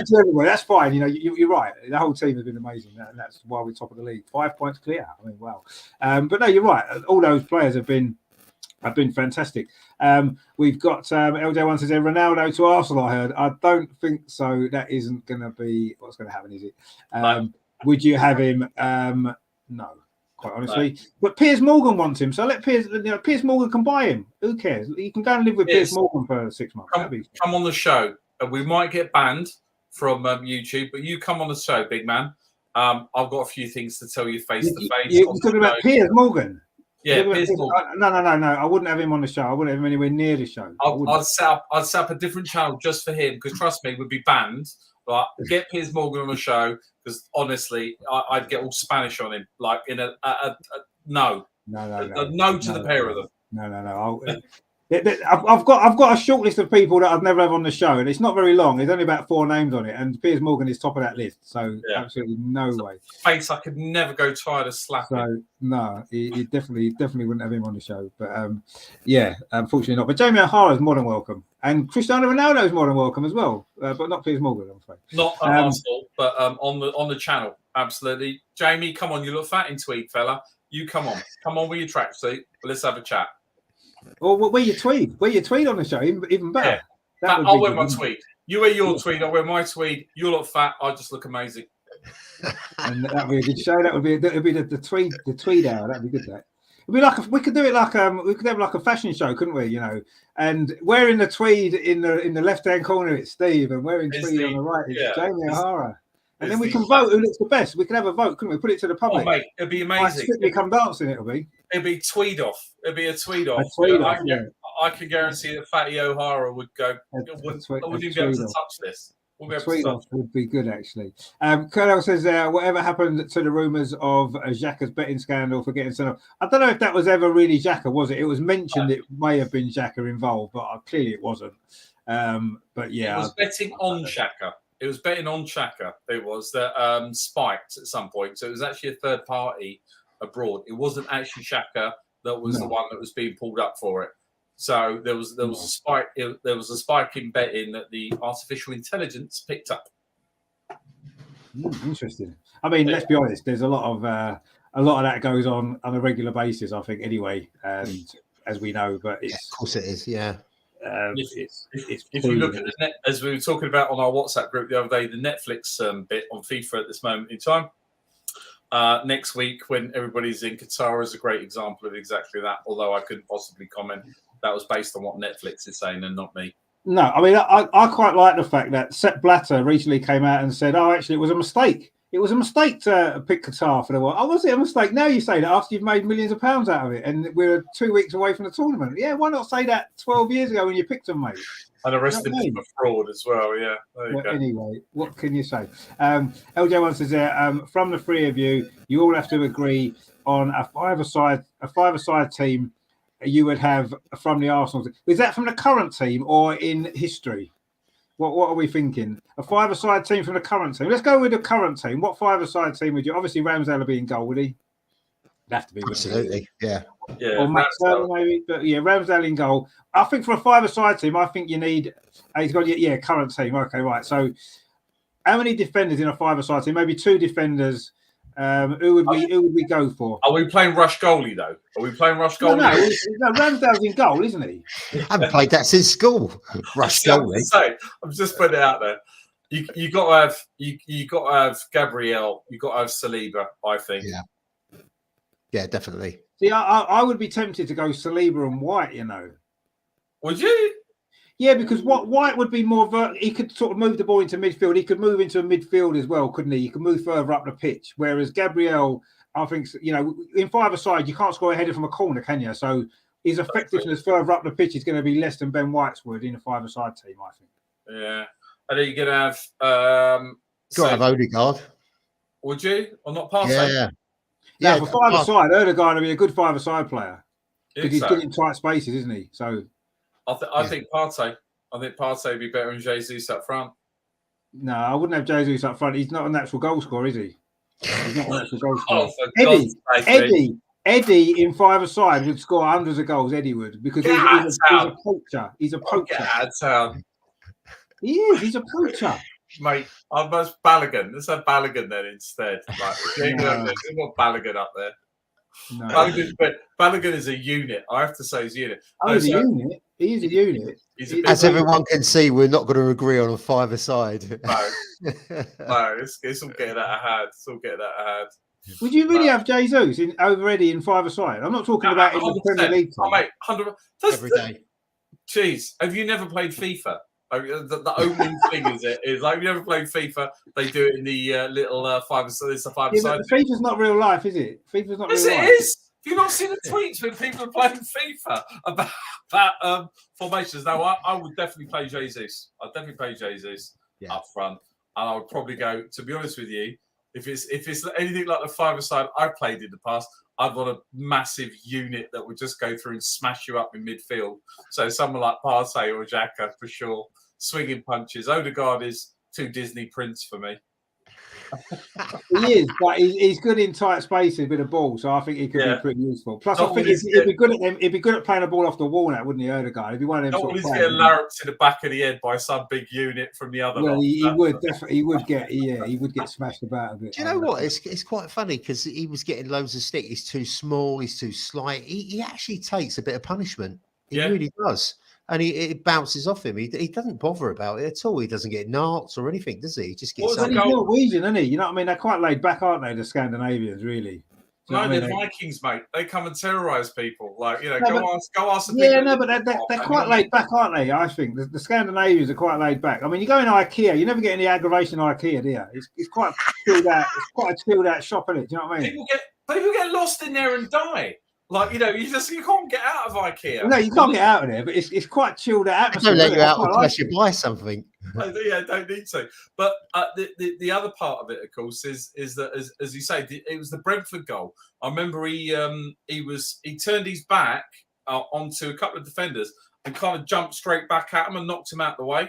It was like, I remember watching that. It was quite amazing watching him do it. Still think he'd get 7 barrels of poopy knocked out of him in a 5-a-side game. Proper West London. Yeah. Mate, if it was a West London 5-a-side, that boy would be bruised big time. He'd be properly bruised. He would. And Tommy says, lads, isn't it funny that Odegaard has been getting a small bit of stick people for not shooting enough, and he's now our top scorer? Well, there is a top scorer, but as we said, 5 of his goals have been against the team bottom of the league at the day. So, we've got to discount them 5 goals, haven't we? So it's ain't no pleasing this boy. Ain't no pleasing. He could score 30 goals against bloody Man City, and it still wouldn't be enough. No, if he scored 30 goals against Man City, then Man City wouldn't be bottom of the league, would they? So that stat would then be irrelevant.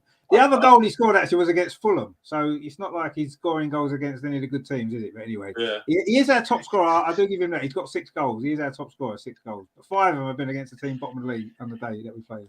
John says, yes, Tommy, you got 2 excellent. No, we did got 2 excellent goals. Although one of them was sort of Saka's goal, I think. I'm still convinced Saka got that first one, but anyway, he's nicked it off him, hasn't he? Fair enough. And Colonel says, FIFA ain't real. I play 2-3-5 on FIFA and managed to win. That's a very 1930s formation, isn't it? 2-3-5. That was what they used to play when Herbert Chapman was manager, didn't we? When we had like five forwards, didn't we? Cliff Bastin and is that when the goalies used to wear a tweed hat? Yeah. That's it. The big baggy shorts and the long johns and that, didn't they? That's the tweed. That's the tweed. Jamie O'Hara, stop hiding. Stop hiding. Come on, bring your tweed, mate. Well, you can't hide in his tweed, can he? Because you can't miss him. So the size of him, yeah. So you and I have to link hands to get round in the size of him these days. Yeah. So LJ1 says, let's talk managers then. Wenger or Arteta? Wenger had the Invincibles and had a great managerial career, but what do we think? I mean, I personally, in 5-a-side, actually, I'd go for George Graham because he would make sure that we kick the lumps out of everybody. Yeah. He'd be a good 5-a-side manager. But I don't know. What do you think? Wenger or Arteta? No, can't talk about those two in the same. Arteta needs to go through a few more seasons before we can talk, but you can't even get into that. Wenger this is 5-a-side we're talking. We're talking 5-a-side. We're talking 5-a-side? No. Yeah. No, because it's 5-a-side. No, not even. Let's not even go there. Like, I'm not interested. Right? 5-a-side is all about violence, nothing else. Right? That's what it's about. Definitely George. That's it, George, for sure. Yeah. Just kick the living daylights out of him. But I would go for George Graham then on that basis because I think he'd be a good manager for a 5-a-side team. But it's difficult to. Yeah, we don't really want to. Arteta wouldn't like 5-a-side anyway. It's not his game, is it? No. It's too small a pitch. He can't. He can't get all his nice tactical formations on a 5-a-side pitch, can he? It's not big enough. It'd mess his hair up because we keep kicking the ball at his head. He wouldn't mess it up though, would he? Let's be honest. He goes out in a hurricane. His head don't move, so he's not going to be bothered about the ball hitting it, is he? Let's be honest. So it's a hat. Yeah. Is it a hat? I don't know. I'm kind of wondering. I don't think it's real hair, is it? Like the Lego one, isn't it? It's like the Lego hair that he takes off and just kind of puts on the side. It just doesn't look real. No one's got. I've never seen anyone in the world with hair like Arteta. It can't be real. It's either a transplant or I don't know what's going on. It's just no. Weird. That's Holding, mate. That's Holding, your old favourite. Well, no, Holding's got a nice transplant. Holding actually, he's wearing well, isn't he? Colonel says, "What about all-time 11 of your favourite players?" That's a show on its own. That would be a good show. Actually, during the World Cup, because we're not interested in the World Cup, we're not going to bother watching it because it's it's a load of old crap. So we might do a lot of different shows like that. Actually, Mark says, "Action Man here." Yeah, I suppose it is Action Man here. Yeah, maybe that's what he's modelling it on. He's modelling it on Action Man used to have good hair, didn't he? Actually, to be fair. No, Arteta's on Lego. Like it's a Lego hair thing. It is more Lego. It is more Lego than. In fact, Action Man said it's probably more real than Arteta's actually when you think about it. Certainly looks more real. For the all-time 11, listen, for all-time, does that have to be Arsenal players, or can it just be any player you want? Well, he says favourite players of your favourite players. So I suppose it could be a favourite player elsewhere, but I don't really have too many favourite players that haven't played for Arsenal because they wouldn't be my favourites because they haven't played for Arsenal. See what I mean? So yeah, it'd be tough, wouldn't it, to get 11 players that you didn't play for Arsenal to be your favourite? I think. No, there'd be one or two that you would like to have seen at Arsenal, though. Yeah. Oh, of course. Yeah. There's probably hundreds of them, but we never got them, did we? John says there are a lot of names being bandied about. Won't be signed by Arteta as they don't fit into Arteta's style of play, and they probably won't want first team football guys. Funny enough, John, I know you came into the show late, but if you listen to it back, I said exactly the same thing about potential signings in January. That I feel we're a little bit restricted to who we can buy because they have to fit the system straight away, and that's a problem or an issue that we may have, but we'll see. Hopefully not. But and the rest of us disagreed with it, John. Yeah, everyone else disagreed, but me and John are on the same page there, so that's good. So definitely watch that back, John. You'll hear that I kind of totally agree with that point. And I made it. We all disagree, John. We all disagree, mate. Yeah. Well, that's what it's about. We can all disagree. That's fine, isn't it? We'll find out in January, won't we? I suppose, and who we do buy and how quickly they settle in and all that kind of stuff. So yeah, basically, then this is going to be the last review show until after Christmas now, because there's no games to be reviewing. So there'll be no point having a review show, will there? We'll do other stuff as well, so don't worry. We're still going to be here. LJ1 says, Mbappe or Haaland? Which one would you take? Well, Haaland for me. I'd take Haaland over anyone. All day long. Yeah, the guy's a machine. Isn't he? I mean, Mbappe's decent, don't get me wrong. You know, if we couldn't get Haaland, then maybe Mbappe would be a decent backup, wouldn't he? I suppose. But no, way too big ego, all full of his own self-importance, never really done anything other than win the World Cup, of course. But he scored about 200 goals. Don't matter. Yeah, so Pepe's scoring goals for fun in the Farmers League. It makes no odds. Makes no odds at all, you know. Balogun's out there. In fact, what's his name? Tavares actually looks like a good defender out there in the French leagues. So let's not even go into that. So for me, Mbappe, his ego, his entourage, the whole thing that goes with him. Go to Neymar, isn't he? Another Neymar. Yeah, go to Chelsea, go to Liverpool, go to. Oh yeah, Mbappe's got Chelsea written all over him, isn't he? He's that sort of player, isn't he? He's a Chelsea player, 100%. I wouldn't want Mbappe at Arsenal. I think he's decent enough player, but Haaland for me, Haaland is just different gravy. Modest.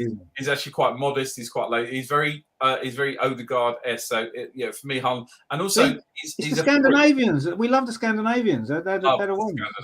He's a freak. He's also a freak. He's the Usain Bolt of. He's a Usain Bolt of bloody football. He is, because he doesn't look like he should be good at football, does he? You look at him and you think he's not. If you turned up on a Sunday morning, you're playing against a team, he'd run out on a pitch and thinking he's not going to be any good, is he? Yeah. He's one of them. He's so agile. So agile. He just gets around that pitch. For a big guy, he can move, he can motor, and his sense of where to be in the box is phenomenal. Yeah. I don't know whether you saw it. It was on YouTube, and it's just before a match, and they're taking their training tops off.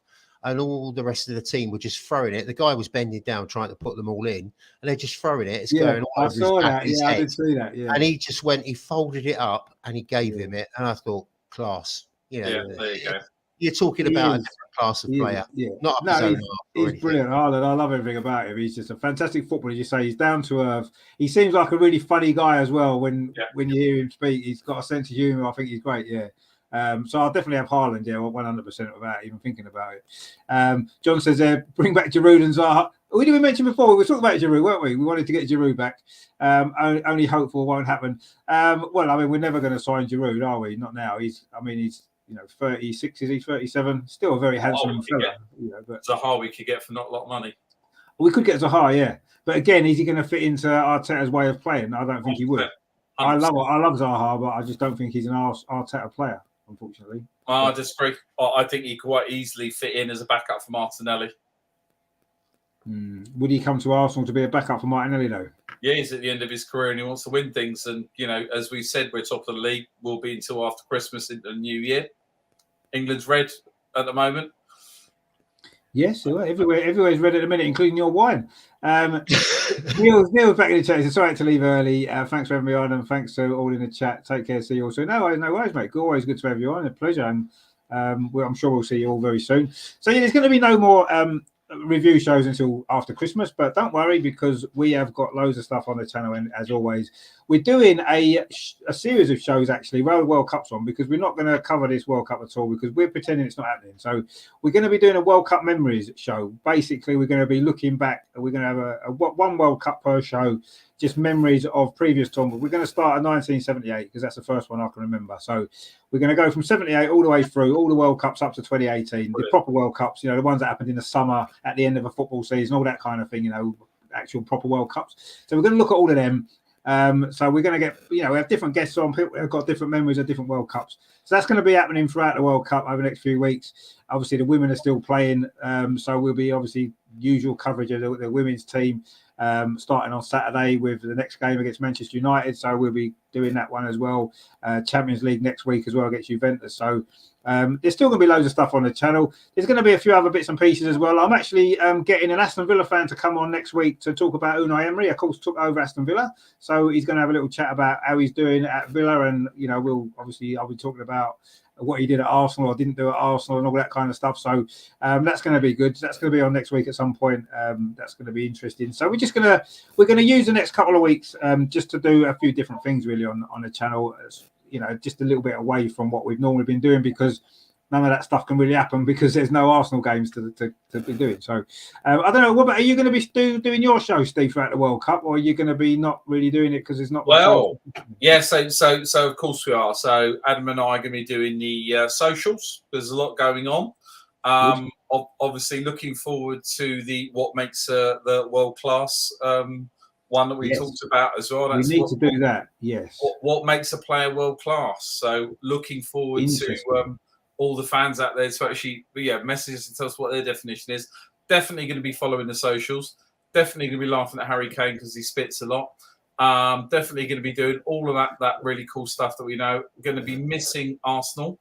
But we'll be coming in, hopefully, doing a bit of a guest every now and again, mate, on some of the spurious shows as we go through. Oh, 100%, of course. This is what it's all about, isn't it? We're one big family here, so we're all in it together. We're all part of it. So yeah, that's what it's all about. And Tom as well. I mean, obviously, you've got your channel. Give your channel a big shout out as well because you have some great shows over there as well. I watch them regular. Yeah, we do an audio and a YouTube one. It's an Arsenal Thing podcast, so listen in or look us up on YouTube. I've just got to congratulate you, 200k, Rich. I saw you plugging it online that you got those in the bag, and it's a brilliant, it's epic what you've done, and superb channel. So thanks for having me on. But congratulations, you've done really well, mate. Yeah, I mean, thanks a lot. I mean, it's been, I couldn't expect to have got anywhere near that kind of views at this point in the channel's kind of life. Really, I wasn't expecting it to have gone so quickly, and it's just fantastic that people watch what we do and they enjoy it. And that's the main thing, isn't it? And that's what it's about, really. I mean, we would sit here and do this if nobody was watching, because we enjoy doing it, and that's what it's about, isn't it, as well? But the fact that people do watch it, the fact that people do enjoy it, and they want to, the people in the chat that are here every show, we build up a nice little community, haven't we, over the last couple of years that we've been doing it, especially over the last year or so. We've I think we've got a really good group of people that are involved in the channel. Obviously, Steve and Melvin and Neil and Adam and all the guys that appear on the women's show, Andreas and Amar and Matt and all them kind of people, and people that come in and go, the guests like you, Tom, and there's other people as well that I guess sometimes Jerome, of course, comes on. Sometimes Michael's been on, and I think we're all it's all a big family, isn't it? And that's how it should be, And YouTube can be quite toxic.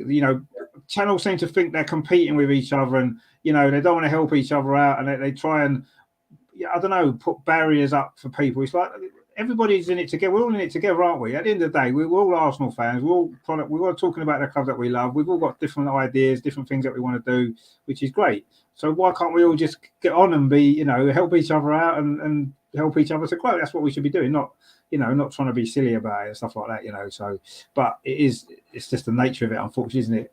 some people don't seem to like competition much, do they? They get the ump about it and stuff like that. Whereas to me, it's like, I don't care. You know, if someone's channel, you do, don't you?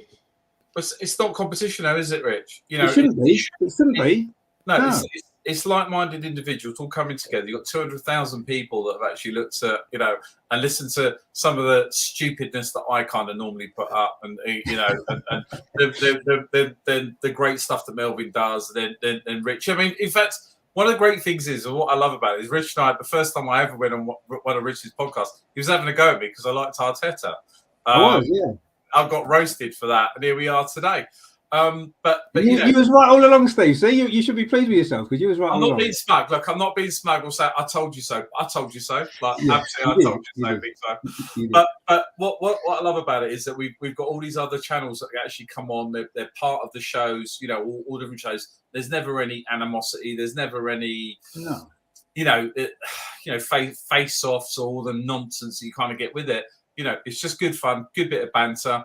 You know, we ripped the living daylights out of Jamie O'Hara for being fat and wearing tweed, and just generally, you know, we just got to. But it's all the passion and drive that we have about our football club, and I think it's the fans that live the highs and the lows probably more than some of the mercenary footballers that you know that we like to think are nice, but they're not. They're multimillionaires ultimately. But it's you and I and the likes that are paying our hard-earned money to go and watch the team that we love, and we will always be there. And you know, players come in and out, you know, but we'll always be there, the fans.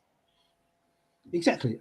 Every single football club, the fans are the most important people, aren't they? That's what makes a club what they are. We saw that in lockdown, didn't we? When the grounds were empty, it was like a completely different sport, almost, wasn't it? Watching the games with no fans. Yeah, it was horrible. Yeah, it was almost pointless playing them actually, but. It just goes to show how important fans are, and unfortunately, the clubs and the TV don't seem to always appreciate how important the fans are, do they? With this kick-off time that they bring together and the price of everything and all the other kind of barriers they put up, make it more difficult for fans, really. But anyway, we as Steve says, he's right. We'll still be here regardless of how we get treated. You know, it's sometimes it feels like an abusive relationship, doesn't it, when you support a football club and you're still there and you can't get out of it, can you? You're stuck. And you don't know how to get out of it, but you don't want to get out of it, really. Let's be honest. Sometimes it's horrible and it's painful, but ultimately it brings a lot of joy and a lot of pleasure and a lot of great moments as well, which is what it's about, isn't it? I suppose it's just life, isn't it? I suppose. Rich, got to ask you a question. Have you changed your mind about Arteta? How much have you changed your mind about Arteta, if any? I mean, I don't think I've changed my mind about him in terms of. all the things that I saw in him from the beginning, in terms of how rigid he is, how structured he is, how inflexible he is, all those things I think are right. I think I was right about those things. What he's proved me wrong about is I didn't think he could get Arsenal to play the way that he has in this season. I didn't think that was possible. Even last season, I didn't think it was going to be possible. In fact, I would have sacked him last season. When we didn't get top four, we blew that at the end. I would have sacked him because I felt after 2.5 years, the money that he'd spent, it failed. Every season he'd failed and getting worse. So, he's proved me wrong on the pitch this season without a shadow of a doubt. He has. I still think he needs to. I still think he's learning. You're right what you said earlier, Tom. He is still learning a little bit about being a manager at a top club because it's not an easy job, and I think he is learning. You can see the things that he's learned and he's putting into practice. I think that the documentary last year, I think he's learned a lot from that as well, because I think he didn't always come across great in that at times, did he? Some of the things that he said, some of the things that he did, you look at you scratching your head thinking, what are you on about, mate? Come on. And hopefully he's learned a bit from that as well about himself. And he's still a little bit too intense. I don't like the fact that he's outside of his technical area all the time, running up and down a touchline, waving his arms around like an under sevens coach. I don't like that about him still, and he needs to change that a little bit and chill a little bit, sit down and enjoy the game and let the players take responsibility for what you've taught them rather than constantly have to coach them all the time. But yeah, results are what it's about for me. If Arsenal are winning, if Arsenal are playing well, I don't really care who the manager is. They're obviously doing a good job and that's fine. You know, when things aren't going well and we're not playing well and we're losing games, then maybe that's when you look at the manager and say, are you the right man for this job? But when things are going well, you don't question what the manager's doing, really. You just say, okay, get on with it, mate. That's fine. There's still certain things I want to... Ultimately, he's not actually achieved anything yet, has he? Yet. With 5 points clear in October or November after 14 games, which is great. If in May, if we aren't in the top four and we haven't won the Europa League, would we still be sitting here, blowing smoke up his arse? No, we won't. Will we? Because we'll be saying you failed again, mate, and even worse this season because you've blown it from such a strong position. If we're in top 4, if we do win in the Europa League, we're winning things. I'll be more than happy, and he can stay as long as he wants while that's happening. Of course, like any manager, everybody fell out with Arsene Wenger, didn't they? Towards the end, after everything he'd achieved, I fell out with Arteta at the beginning because I didn't like the way we were playing. I didn't like the fact that we weren't achieving anything. We were going backwards. We were struggling in mid-table. I've not seen that for years, finishing 8th and 8th in the league since the 1980s. You know what I mean? So that was my issue with him on the pitch. Now, brilliant. I want him to chill, though. I do. He needs to chill out. Otherwise, he will lose that lovely hair. He will. If he doesn't chill, he's going to lose that. You have not spent enough time around Spaniards. You spent enough time around me, and I'm a fraction of on the Spaniard level. I'm full Spaniard, by the way, if anybody thinks I'm being racist. You have no idea. You have no idea. He is tame in comparison. My mother, if I'd let my mother loose, so it would have driven you mad, mate. Seriously, from energy and drive and enthusiasm. But you see, I'm sure your mum's fantastic, but I don't think I'd have wanted her to be manager of Arsenal, probably. My mum would be brilliant manager. Uber would have been petrified to come in. He'd have been an hour earlier than everybody else. He would have been late, probably, not now. My mum would have beaten a living daylights out of him with a wooden spoon. No messing around that girl. Mate, we're all full of passion and drive. Well, she could be manager of the 5-a-side team then. She'd be perfect. She'd want to play. The problem is that she'd want bless her little coach, she's not with us anymore, but she would probably want to jump in, beat living daylights out of someone and go in and play.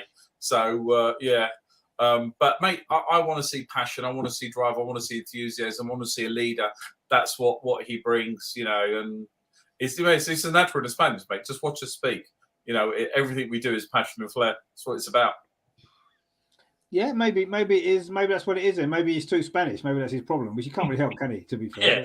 Yeah, Michael, you're just a bit too Spanish, mate. Sorry. Yeah, sorry. But you're too Spanish, fella. You're a little bit too Spanish, or maybe he needs to be more Spanish. I don't know which way he needs to be. No, anyway. No. We want no more. No. He's enough. He's enough Spanish. He's at that right level, I think. Is he? Okay.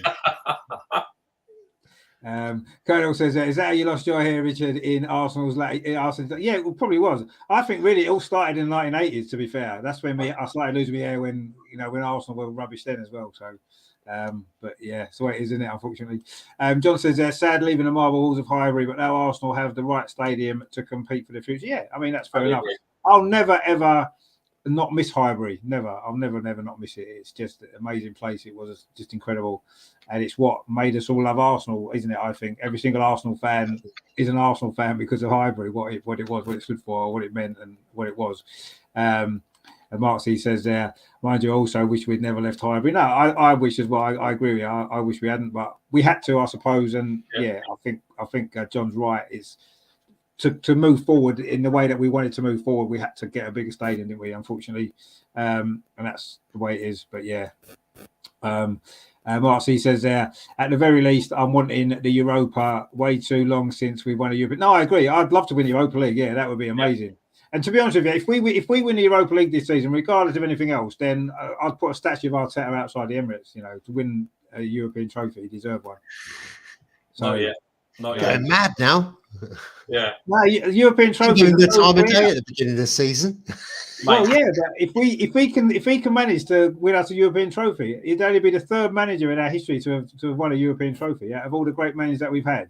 All those great teams that we've had. We've only ever won 2 before. If he can make it 3, wow. He deserves every single bit of respect. I think at the end of the day, whatever happens this season, I mean, none of us expected to be where we are. We're probably a year and a half in advance of where we all thought we would be. It's just gone so amazingly well. It's just fitted in really nicely. And I mean, top 4, top of the league. Obviously, I want to win the league. I don't want to get... of course. The expectations have shifted. So, I mean, you were looking at top 4. Do you think we can, though, Tom? Do you think we can win the league? Yeah, look at what City did and how they got thumped, and I think there's a few more of those in the pipeline. We've got to see the big game is against City. If we can go there and absolutely, we did it last season and we got the wrong result. We went there and we absolutely rinsed them. And then we came off, poorly, but we really did outplay them for large spells. And even Pep said the better team lost. Not words to that effect, but he was.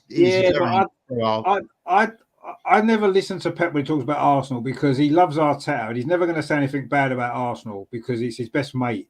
So I never take what anything Pep says about Arsenal. It wasn't that. It was just watching that game. We were excellent. At the Emirates, we were robbed. Yeah, we were. I know we were robbed in that game. Yeah, we were. That's the best we've played in the last 3 years. That game, that first half against Man City, absolutely robbed. And I've said it time and time and time again. But this season, we mentioned before, Man City, we've got to play them twice. They're 2 big games. We've got to go away to Anfield. We've got to go away to Tottenham. These are all games that big, massive tests for Arsenal, aren't they? Because these are games that we haven't played Newcastle yet. Look what a team they are at the minute. That's going to be 2 difficult games. So we've got all these difficult games to come, and this is where we're going to see exactly where we are. It's great being top of the league now, 5 points clear at Christmas. It wouldn't have dreamed of that, and it's brilliant. But it actually means nothing ultimately because there's so many games still to play. 24 games still to play after a lot of games to fit in. Game that worries me. Yeah, Newcastle. Mate, we were there. So just goes to show fan. I drove to Newcastle from Basingstoke and drove back again. That's where I met Rich for the first time. That's the game. That's one of the biggest games as well for us. It is. Them 2 games against Newcastle are going to be massive. Yeah. The 2 games against Man City is going to be massive. Liverpool away is massive. Tottenham away is massive. We've got to play Chelsea at home. That's going to be a big game. We've got a lot of real big tests still to come. I'm not saying we can't get results in those games. What I'm saying is until we've played those games and got results in them. United at home. We've got United at home. United at home. Yeah, we've got United at home. That's probably the easier one out of all the games that we've mentioned potentially. Although Chelsea at home might not be that difficult the way they're playing at the minute. But they're all big tests still to come, and we've got a lot to do and a lot to prove still. And I think Arteta's still got a lot to prove. He said it himself. Actually, that's the one thing I'll say. The other day he said it. He's achieved nothing yet. We've achieved nothing. We're just top of the league after 14 games, and that's it. Which is great, but it does ultimately. If at the end of the season we finish 5th. No one will care that we were top after. Well, we'll care because we'll know how we blew it. But that's what the records will say, that we finished wherever we finished. And that's what matters. It's where we finish in May, isn't it? But we're on the right track. John says Saliba has been an inspiration. Martinelli, a close second, and the best yet to come from. Yeah, exactly. Those 2 have been brilliant this season. We mentioned that before when we picked our player of the season so far. Mark says other squads are in a shambles. We're showing we've got the right people. Well, that's one of the good things in our favour, isn't it? A lot of the other teams are in a bit of a mess. And we've got a bit more settled up. We've got a settled team now. We've got a settled backroom thing now, haven't we, with the people behind the scenes? And that's a big, massive positive as well. We just need a bit more strength in depth in the squad. And then we'll be sort of laughing, won't we? Colonel says, if Arsenal win a league title, do you reckon Stan Kroenke would try to put a statue of himself outside the ground? Probably, yeah. Or it'd be called like the Stan Kroenke's North Bank or something, wouldn't it? That's what it'd end up being. Something like that. It'll be. Yeah. The Stan Kroenke clock end. No. You can't name the clock end after him because I like the clock end. So I used to have a season ticket on the clock end. So we can't name the clock end after Stan. I was thinking more about the misspelling. But there you go. I was with you. No, I understood that, but I don't want the clock end to be named after him. We need to maybe the West Stand will do or something like that. So I'll say that is we are where we are and it's great and we're loving it and we're going to be top for another 6 weeks at least, maybe more. No, 7 weeks actually, because the next game will be top regardless because we're 5 points clear. So it makes a difference what happens in the next game. We want to win, obviously, but we could be top until the new year. West Ham Boxing Day, isn't it? Yeah, West Ham's Boxing Day, and then there's another game, isn't there, before January? Can't remember who that one is now. Odegaard will probably score because they're not very good at the moment, are they, Rich? West Ham bottom of the league, then we'll definitely score. In fact, if we play a team bottom of the league, put money on Odegaard to score because you guarantee you'll win because he gets all the goals. So is it Newcastle after West Ham? Is that? Because I think we play Newcastle quite soon after. Is that at Newcastle? No, it's at home. We haven't got Newcastle away until May. That could be a big game. That'd be brilliant. As it was last season, mate. Last season. It wasn't quite so brilliant last season, though, was it? Let's be honest. No.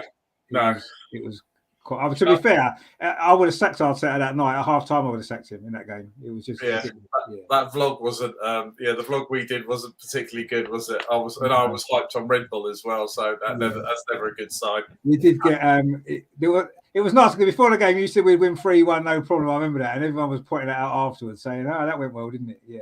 Yeah, thanks for that. Thanks for reminding me on that one.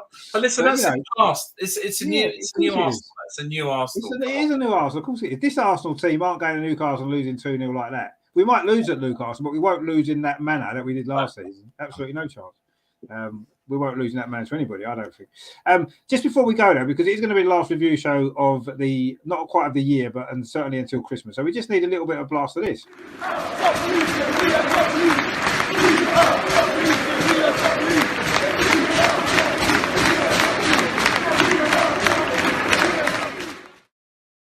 And 5 points as well. Brilliant stuff. What's there not to like about that? Come on, let's be honest. So that, as I say, that's the final review show for a few weeks. Melvin is actually tomorrow. I'm doing the Lionesses game against Norway, so please join us for that if you can. That's going to be good fun. Then Wednesday, Melvin's back with the Highbury Matters show, which is always good fun. He's got a guest, Terry, with him. Not our Terry, who's always in the chat. Another Terry, who's going to be good fun. So join them on Wednesday. Then I'm not sure what else we've got. I think we're doing our first World Cup memory show later on in the week. Friday, I think that is. Melvin's coming in. I've got another guy, Ian, joining us as well for the World Cup 78 memories from Argentina. So join us for that if you can. And then Saturday, sort of late afternoon, 5:30 kickoff, the Arsenal women playing Manchester United. So we're doing that game as well. That is going to be great. From the Emirates as well. So if you want to go to that game, there's still tickets available. 35,000, I think, have sold already. So get another 10,000 this week if you can. If you can get to that game, cheap tickets, £10 or something like that. I think they are. Some of them. I mean, when we went last time, it was 12 quid. Actually, it was. We paid 12 quid last time. So it's a bit about the same. 12 quid, value for money, absolutely brilliant. Get yourself along to the Emirates on Saturday evening. Arsenal against Manchester United, first and third now because they lost to Chelsea. But yeah, it'll be a big game, important game. So get along and support them. But we're doing that game on Saturday as well. And then I say next week, when this little tournament's happening, we'll be doing some great stuff as well. New, different shows, different people on. We're going to be looking at memories, everything else. It's going to be great. So join us for that. Thank you very much for watching. Thanks to Steve, of course, as always. If you had a good time tonight with your wine. Always. And don't forget, guys, North London is red. It's red right now. Come on. It is red. It's as red as your wine and your top. See that? That's it. Top of the league. Fill that one. Enjoy your Christmas and Happy New Year to all the Tottenham fans and Jamie O'Hara. You look fat in tweed, mate. But come on the show in your tweed as well because we want to. Come on. Yeah, really, come on. And Tom as well. Fantastic to see you again, my friend. Have you enjoyed yourself tonight? It's been brilliant, especially the tweed gags against Jamie O'Hara. Can't stand the fella. He's such a drip. He is. What we need to do he comes out with. Maybe 1 week on the show we'll all have to wear tweed just to have a tweed show. It's a Peaky Blinders kind of with Arsenal tops on. I like that. I'll have to go to a charity shop. I haven't got any tweed. I feel left out. Have a tweed week. We'll have to do that. It'll be a laugh.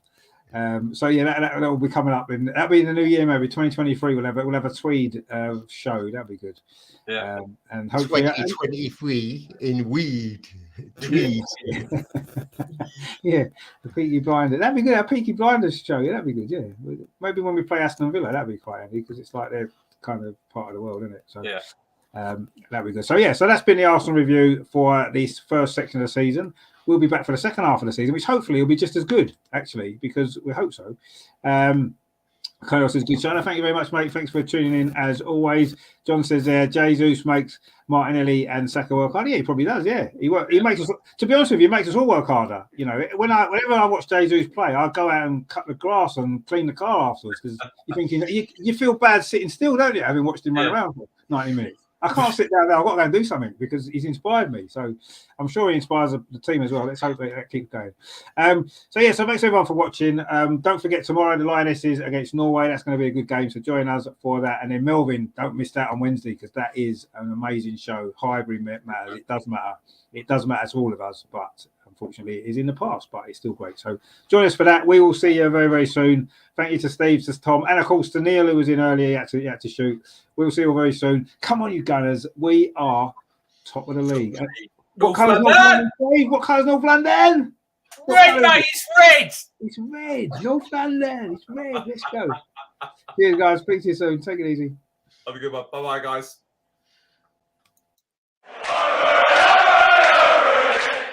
Real Martinelli. It's now with Granit Xhaka. Is it going to be the third goal? It is the third goal. Granit Xhaka with it. That seals it.